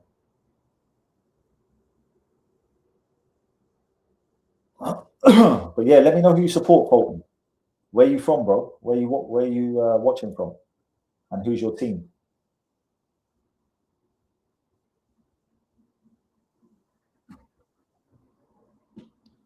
Yeah, we definitely don't look as good as we did in the first half so far. Anyway, 15 minutes gone. Leeds have had a lot more of the ball.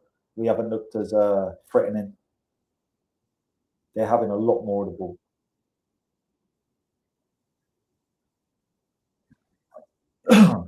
And Dupee battling with Calvert-Lewin. That's good to see. Like Calvert-Lewin's notorious for causing defenders nightmares. He had a great season last season for Leeds, to be fair. And Dupee had a good little battle with him there.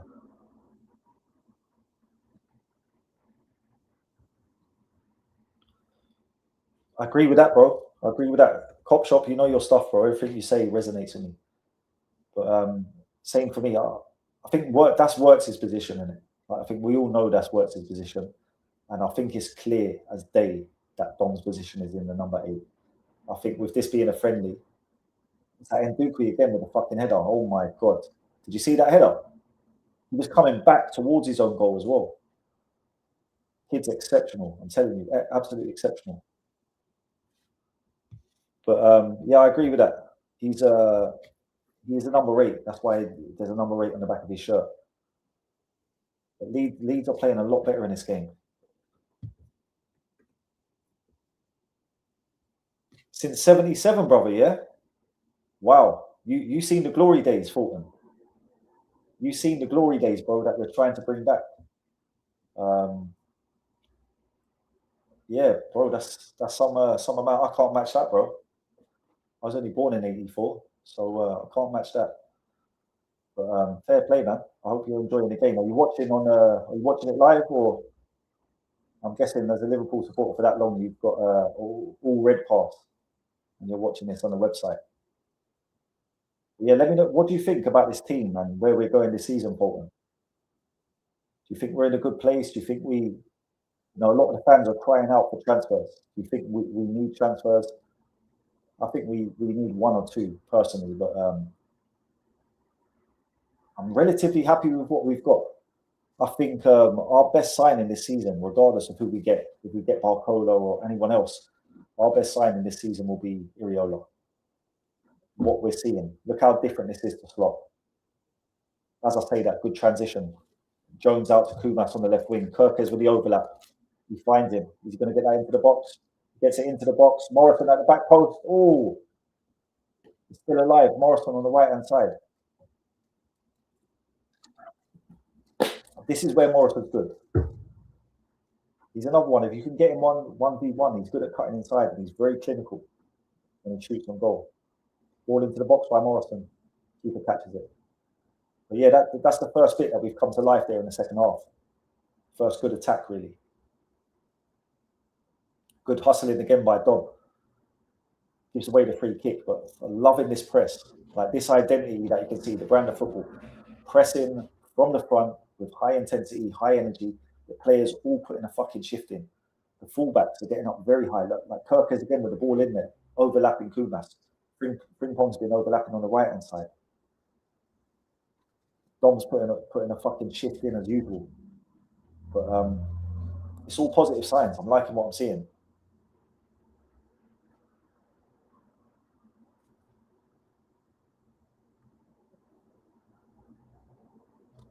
Danzi, am I saying your name right, my bro? Danzi, I was gonna say. So yeah, I hope you're well, my brother. I agree. He's not good enough to play at right back for us. He's too defensively frail. His pace is blistering, and it is a threat. But his end product is too fucking inconsistent. He's got an assist today. He actually set the goal up for Works. So he'll feel pleased. Do you know what I mean? But defensively, we can't have him at right back. We just can't. Don't get me wrong. If we're playing at Anfield and we're playing a team lesser than us, but like when we're playing the likes of Arsenal, Man City, even Tottenham and Chelsea, like we need someone more solid defensively. Kieran Morrison, look at that right there. For anyone that's watching the game live, Kieran Morrison has just literally done Jeremy Frimpong's job. And I feel for Kieran because he's not really getting utilised and utilised enough going forward. But that's 3 or 4 times now he's done the tracking back and saved us defensively. Always a good sign to see in a winger, and they're willing to work hard and track back. You know, it's something people used to say about Mo Salah, he didn't do. But if you've got a hard-working winger, man, it goes a long way. Ball into the box in the corner. And Dupree's up for the header again. Dupree with the header again. Guy's an absolute monster. I can't say it enough. Like I'm so impressed with him. Where did we find him? I know he was the Austria captain of the under-17 team that got to the final of the World Cup. That's where he made his name. But like we've seen him quickly snapped him up. But like what a fucking gem! I think we paid like less than £2 million for. Unbelievable. You know, by the time he comes to fruition, he's going to be £100 million player easily.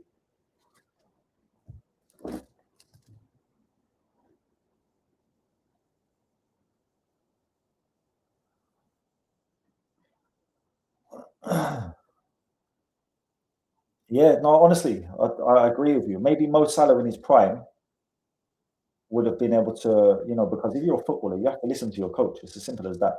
Like even if you're Ronaldo and I tell you to track back and you don't track back, there's going to come a point where I'm going to say, look, mate, you're not doing what I fucking want you to do. So I'm putting you on the bench. I don't care how good you are. Here comes Ndiaye. You know, this is the guy that I think, you know, we're talking about Nduku, but Ndiaye is the guy that will actually be part of this first team this year. I think we may go and get another defender. I'm hoping we do. But regardless, he will be like that last backup defender.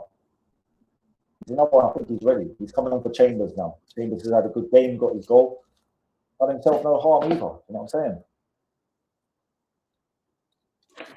How would people feel if we didn't get another centre back? If we kept Chambers and Ndiaye?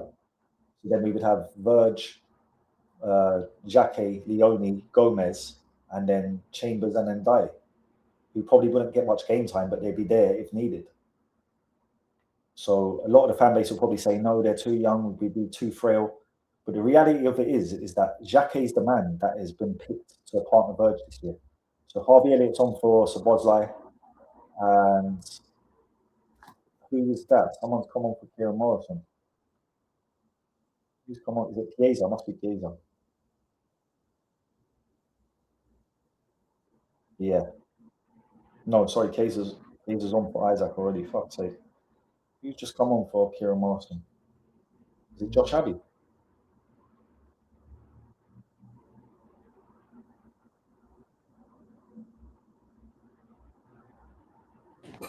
Ndiaye for Chambers, Tomiskas for Kirkes. I'm sure I'll just see Kieran Morrison come off.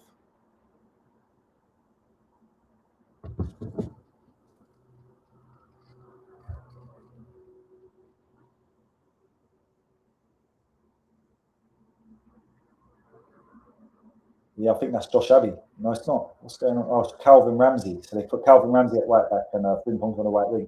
Straight away, Calvin Ramsey gets done. All into the box and cleared by Ndiaye this time. That could well be the future of our centre backs. In Dukwi and Ndiaye. I'm telling you.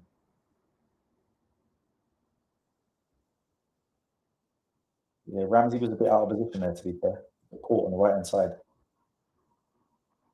Not keen on Frimpong playing right wing either. Not keen on that at all. Yeah, Kirkes definitely was at fault for the goal. Kirkes is technically poor. You guys are going in on Kirkes. Technically poor, has a first suspect. Oh my days, fucking hell, while I'm looking away, Leeds have just scored. Leeds have just scored from the corner. Dominic Calvert-Lewin in his head to. I think it was the centre back got his head on it. Dominic, yeah, he nicked it on the. Let's have a look at this replay. But it's 2-2 from the throw-in. Sorry, flick on by the defender, and no one picking him up. That's Miscas's position. I hear you guys on Kirkes. I do hear you guys on Kirkes. He was at fault for the goal as well. But I do feel, he had a great couple of seasons at Bournemouth. He's been in the Premier League Team of the Year. He was named the best Premier League fucking left back of the year, the year before last. So I understand what you're saying. I do. That right now he's not showing the levels needed. He's too inconsistent, and he makes the odd mistake.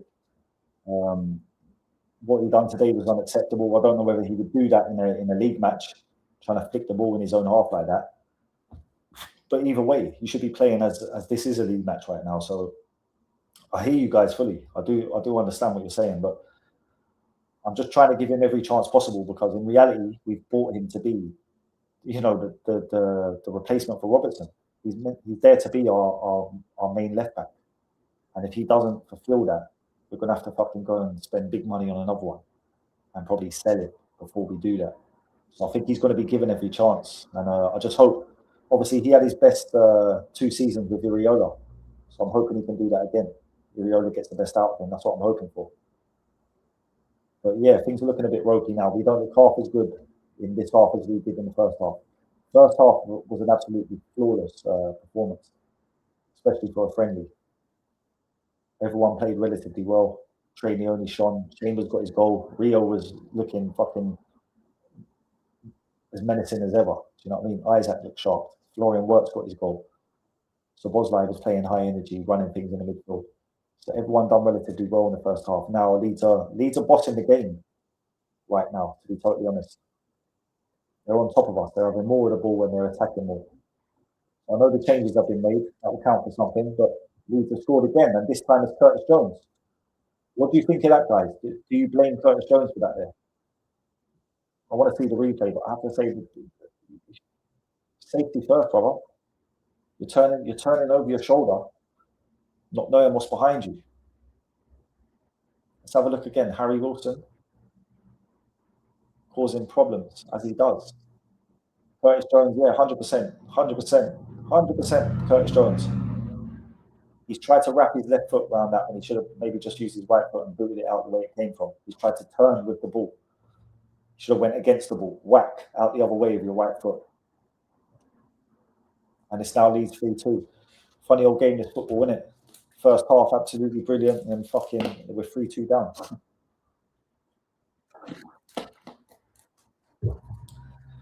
But this is what pre-season is for.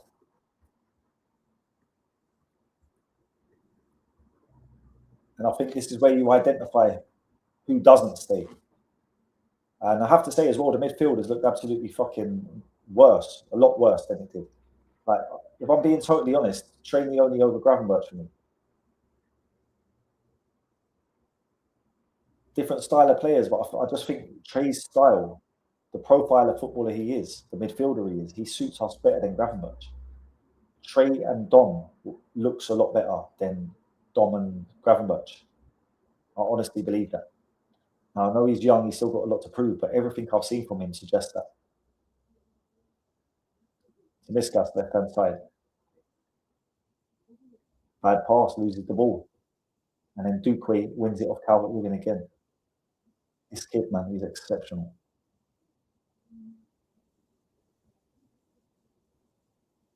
If you can deal with Calvert-Lewin at 17, that's crazy. Frimpong trying to cut in from the right. There's no point playing Frimpong on the wing. You might as well take him off and give Josh Abbey a run out. Robbie Elliott, terrible pass. Terrible pass. He's another one that hasn't impressed me in pre-season at all.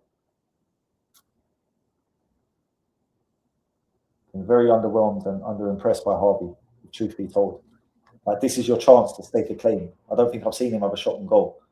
A couple of nice passes here and there, but nothing really of real value or quality. So I think he could be another one that can go. What's up now? Frimpong. I just said take him off and get Josh Abbey on.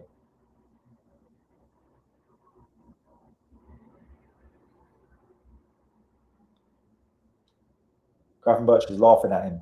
Gravenberch is literally laughing at him. So I'm guessing he's not that hurt.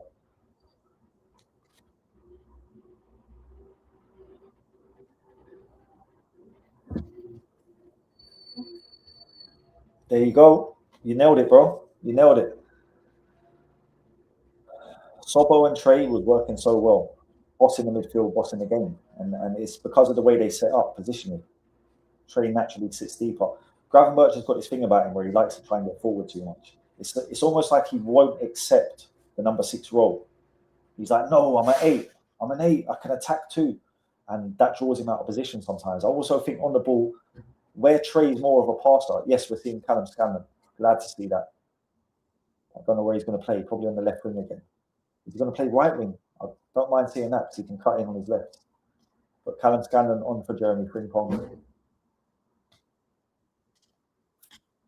But yeah, Trey and Dom just look so much better. Now the right back situation is up in the air. Frimpong doesn't look like he's had a major injury, but fucking had injury problems last year. Now he's got another little niggle. Can't rely on that guy, man. You can't. So what you're telling me, we're going to start the season with one right back being Calvin Ramsey, who was deemed not good enough last year. Now, I'm not saying he's not good enough. I think he deserves his chance. And I was one of the ones last year saying he's good enough. Oh my God, and Duque. And that's a terrible pass by Chiesa. If anything happens here, it's on Chiesa. Luckily it didn't. But Nduku is fucking incredible. This kid is world class already, I'm telling you. Did you just see what he did? Intercepted the ball, went past a player, played a pass to Chiesa, and ran on for the 1-2. And Chiesa's missed him with a bad ball.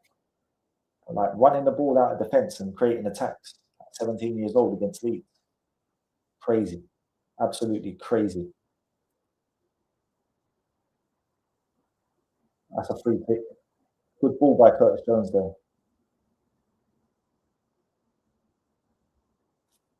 Where's Callum? Is Callum playing on the right? Yeah. He is. Callum's playing right wing. Love that.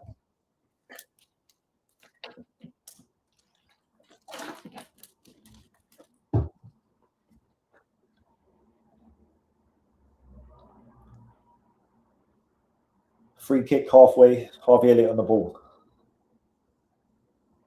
And once again, big up to everyone inside. I appreciate you, man. This YouTube shit, a lot of people think it looks easy, but it's not. Bro. It's tiring, the videos, the editing, trying to build a channel and get monetized and shit. It's hard work. So big up to everyone that's in there. Ball into the box, and Dookie goes for it. Or Callum Scanlon went for it, missed it.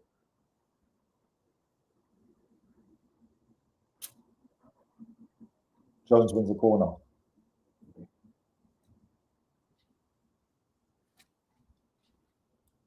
11 minutes plus stoppage time left. Oh, excuse me.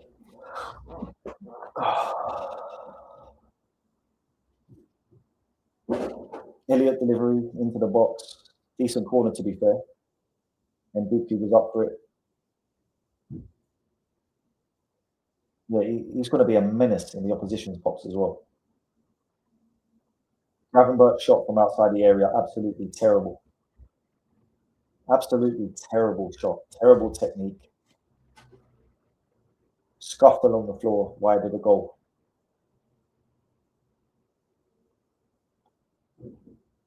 I'm not a Gravenberch hater. I like him. I rate him as a player. We've seen the World Cup he had, but sometimes what Kopstop said, you know, a pairing. I spoke about pairings on the pitch, and the pairings have to complement each other. And Dom and Grav doesn't really complement each other.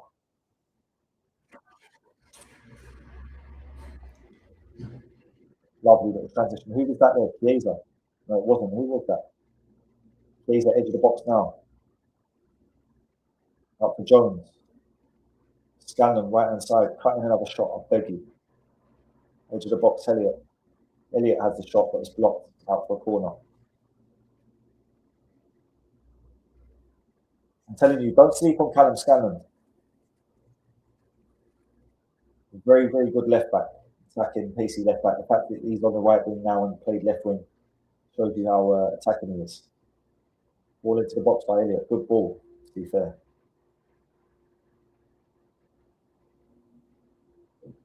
Calvin Ramsey, the last man, well dealt with. Kept your cool. Out to Ndiaye.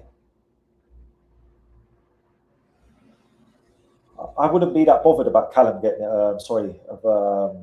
Calvin getting his chance. Like, if we end up with him at right back with Jacquet, Verge, and Kirkes, I wouldn't be that concerned. But the only concern is we need fucking backup because Frimpong cannot be relied on. And Bradley's still fit, unfit. And Dukwe got turned there, but he kind of stood him up well.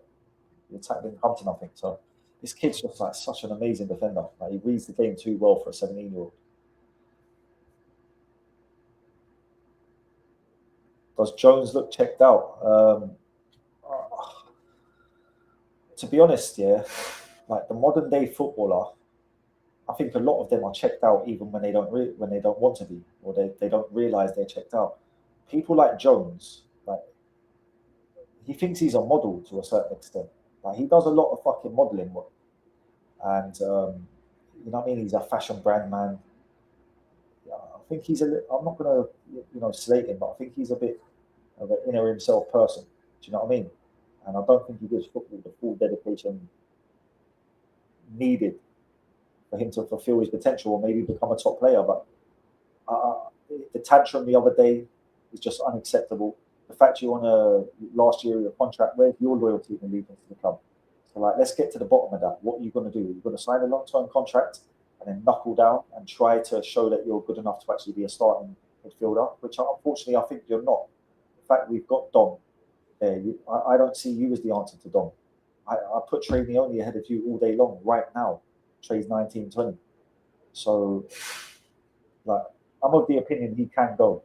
And I think it might be best for him and the football club if he goes. Because if he doesn't get the game time that he wants, what's going to happen with his contract? Is he going to walk away on a free?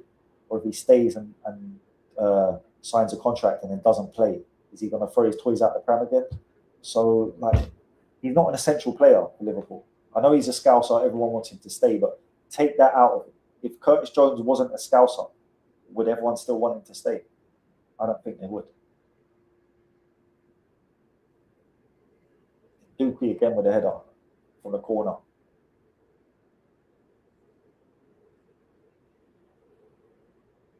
Very well defended, Callum Scanlon. Told you about Callum Scanlon. Left back in a right back position from right wing. Dealing with the danger.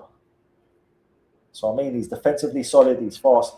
He's Irish as well. That's, I've got double loyalty to Callum. He plays for the England youth setup, but there's rumours that he may switch over to Ireland. I'm hoping he does. Oh, it's fucking 4-2. Yeah, they made a meal of that. The two centre backs made a bit of a meal of that. And Dukwe jumped too early and followed him, and then left the gap at the back. But they're young, man. It has to be expected. Yeah, I'm not sure if his head is in Milan. I think he wants that. I think he's the type of guy, like I said, I think he's a bit inner himself. So I think he's probably trying to manoeuvre the football club. Well, if I don't get what I want, I'll have this on the back burner. Do you know what I mean? So I think Milan will suit him anyway. Yeah, and Duque should have done better there. And Dai has followed his run.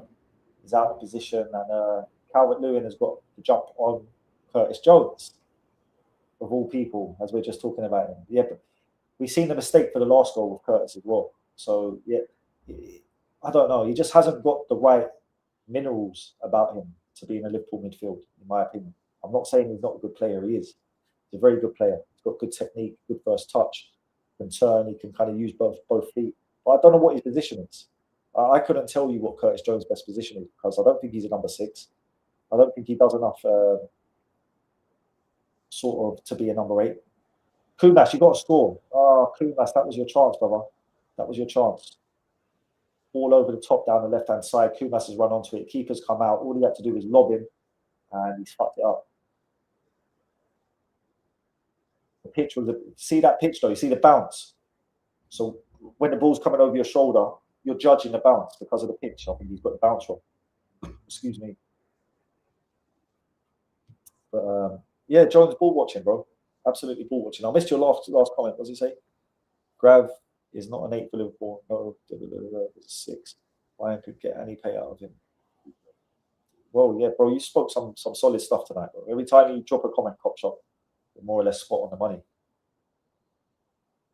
And you think even when we got him from Bayern as well, he wasn't really Klopp's cup of tea. He was more of a backup midfielder for Klopp.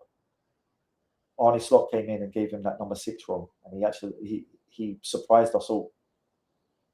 And that's the thing about him. I think it could be a mentality thing. I think he wants to play a certain way and not realizing that, look, you can't do what you want. This is the role we expect from you.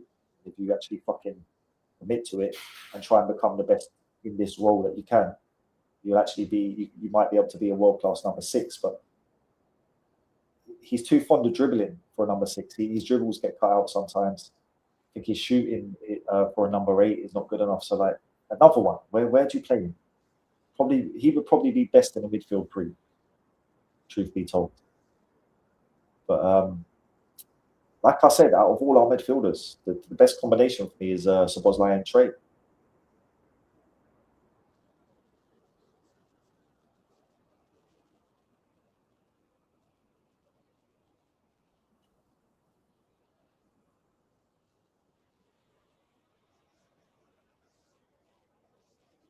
Well done, Ramsey. Calvin Ramsey showing his attacking prowess. Like I say, good right back, man. I wouldn't be pissed off at all if Calvin Ramsey ended up being our starting right back. But we can't depend on him for a whole season without anyone to back him up. I've said it fucking 1,000 times now. Arnau Martinez, 23 years old, plays for Girona, has a get-out clause, has a release clause of about 10 mil, something like that, right? And he's in the last year of his contract. Champions League experience, 6 seasons in La Liga. No brainer, 10 mil. Like, we've got a problem at right back. There's a solution there for 10 mil. Kid's 23, like 1 season with us, and even if it doesn't work out, we could probably sell him for 20, 25. Ball into the box by Harvey, out for a free kick. Kumas gets something on it, but not enough. They're the fine lines in football. See, Kumas, he just had a chance a minute ago. He gets on the end of a cross there. You put both of them in the net, like, everyone's raving about you and saying you're fucking the next big thing. Those are the fine lines, and that's how fickle football can be sometimes.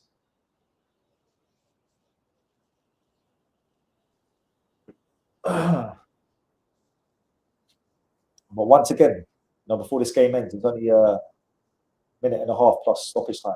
Big thank you to everyone that come through, man. I've been seeing people coming in and out, the numbers going up and down throughout the stream, and this is probably going to be the best watch along I've done in terms of numbers. I think the most I had before was what was it, 300 or 400 or something like that. I have to check on YouTube after. But hopefully this one passes it, so big up. All by Gravenberch. Again, the passing range. Like, the passing range is just not there. He's good at, like, dribbling more than passing. Now, his ability to drive through midfield and do that turn that he does. You know, when the ball's coming to him, he turns his body and continues running the other way. He's very good at those things, but his passing, his shooting, his decision making, and also his reading of the game. I feel like Trainee only reads the game much better, knows where to be positionally. In Dukwe with another fucking header, long ball straight down the pitch. He was up against Harry Wilson, I think. So you expect him to win it, but he's just so dominant for a kid. Like he's playing with big grown men, ex-internationals up against, you know what I mean, Calvert-Lewin. Hasn't looked out of place one bit. Be interesting to see where he goes on loan. It's a shame about the work permit. He'd be ready to play for like a fucking Ipswich or a Hull. I'm telling you, he'd be solid for them this season. Championship would be too easy for him. I'm telling you. But he's going to end up somewhere in I don't know where it is. Wherever, you know, he's got to play in one of them mad countries to get the work permit eligibility. So he's going to be in like a league way lower than his ability. But at least he gets first team football. He'll come back with 35 games under his belt. Who was that? Harvey, terrible touch. Terrible touch by Harvey.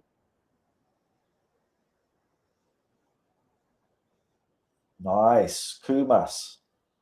I like he. Little fucking spin turn.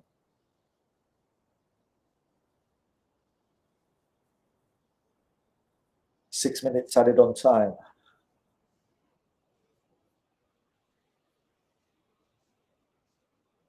Is that a goal kick? Yep. Ball runs out.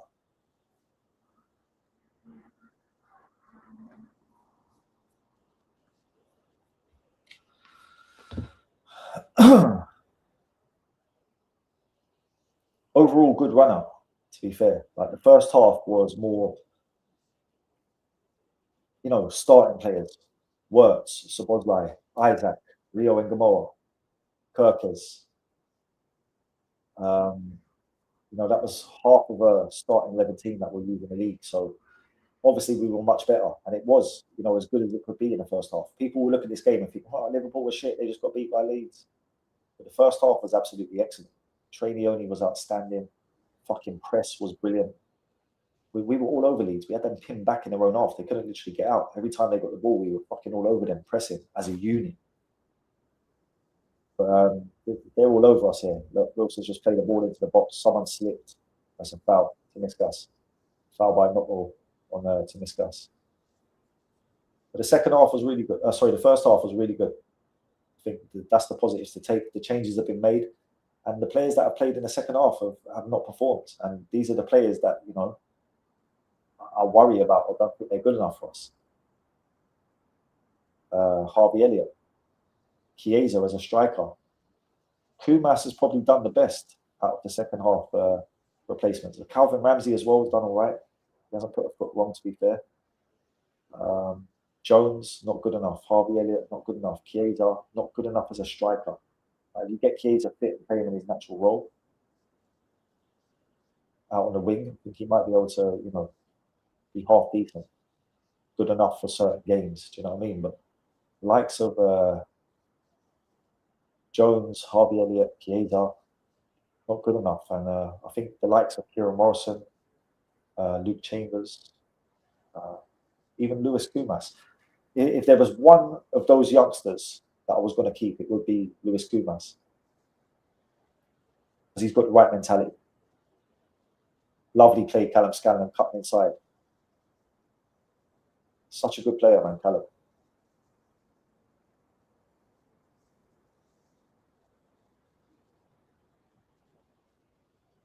Chiesa as well. Again.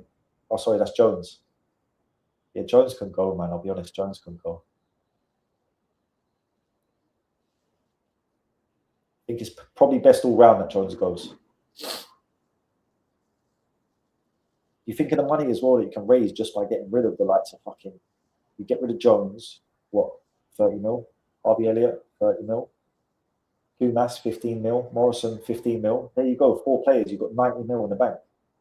So I personally sacrifice those 4 players for one 90 mil player to come in and be part of our starting lineup. And there's more you can get rid of as well. You could I done a video the other day where if you was to get rid of, if you actually let, because Tottenham are interested in Cody, right? So that's 65, 70 mil. Then you get 30 mil for Jones, 30 mil for Elliott. You could potentially let Maka go.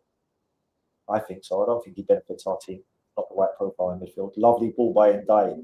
Lovely progressive pass by Ndiaye. Started that move. But we could raise around 200 mil. 100%. I've done the maths on it. But you have to replace those players. And the players that I would bring in would be Barcola, Rayan, Manu Kone in the midfield. And then I'd buy that Arnel Martinez for 10 mil because it's a no-brainer. 10 mil for a fucking quality right back who's 23-year-old and experienced. And then I'd go and buy a centre back.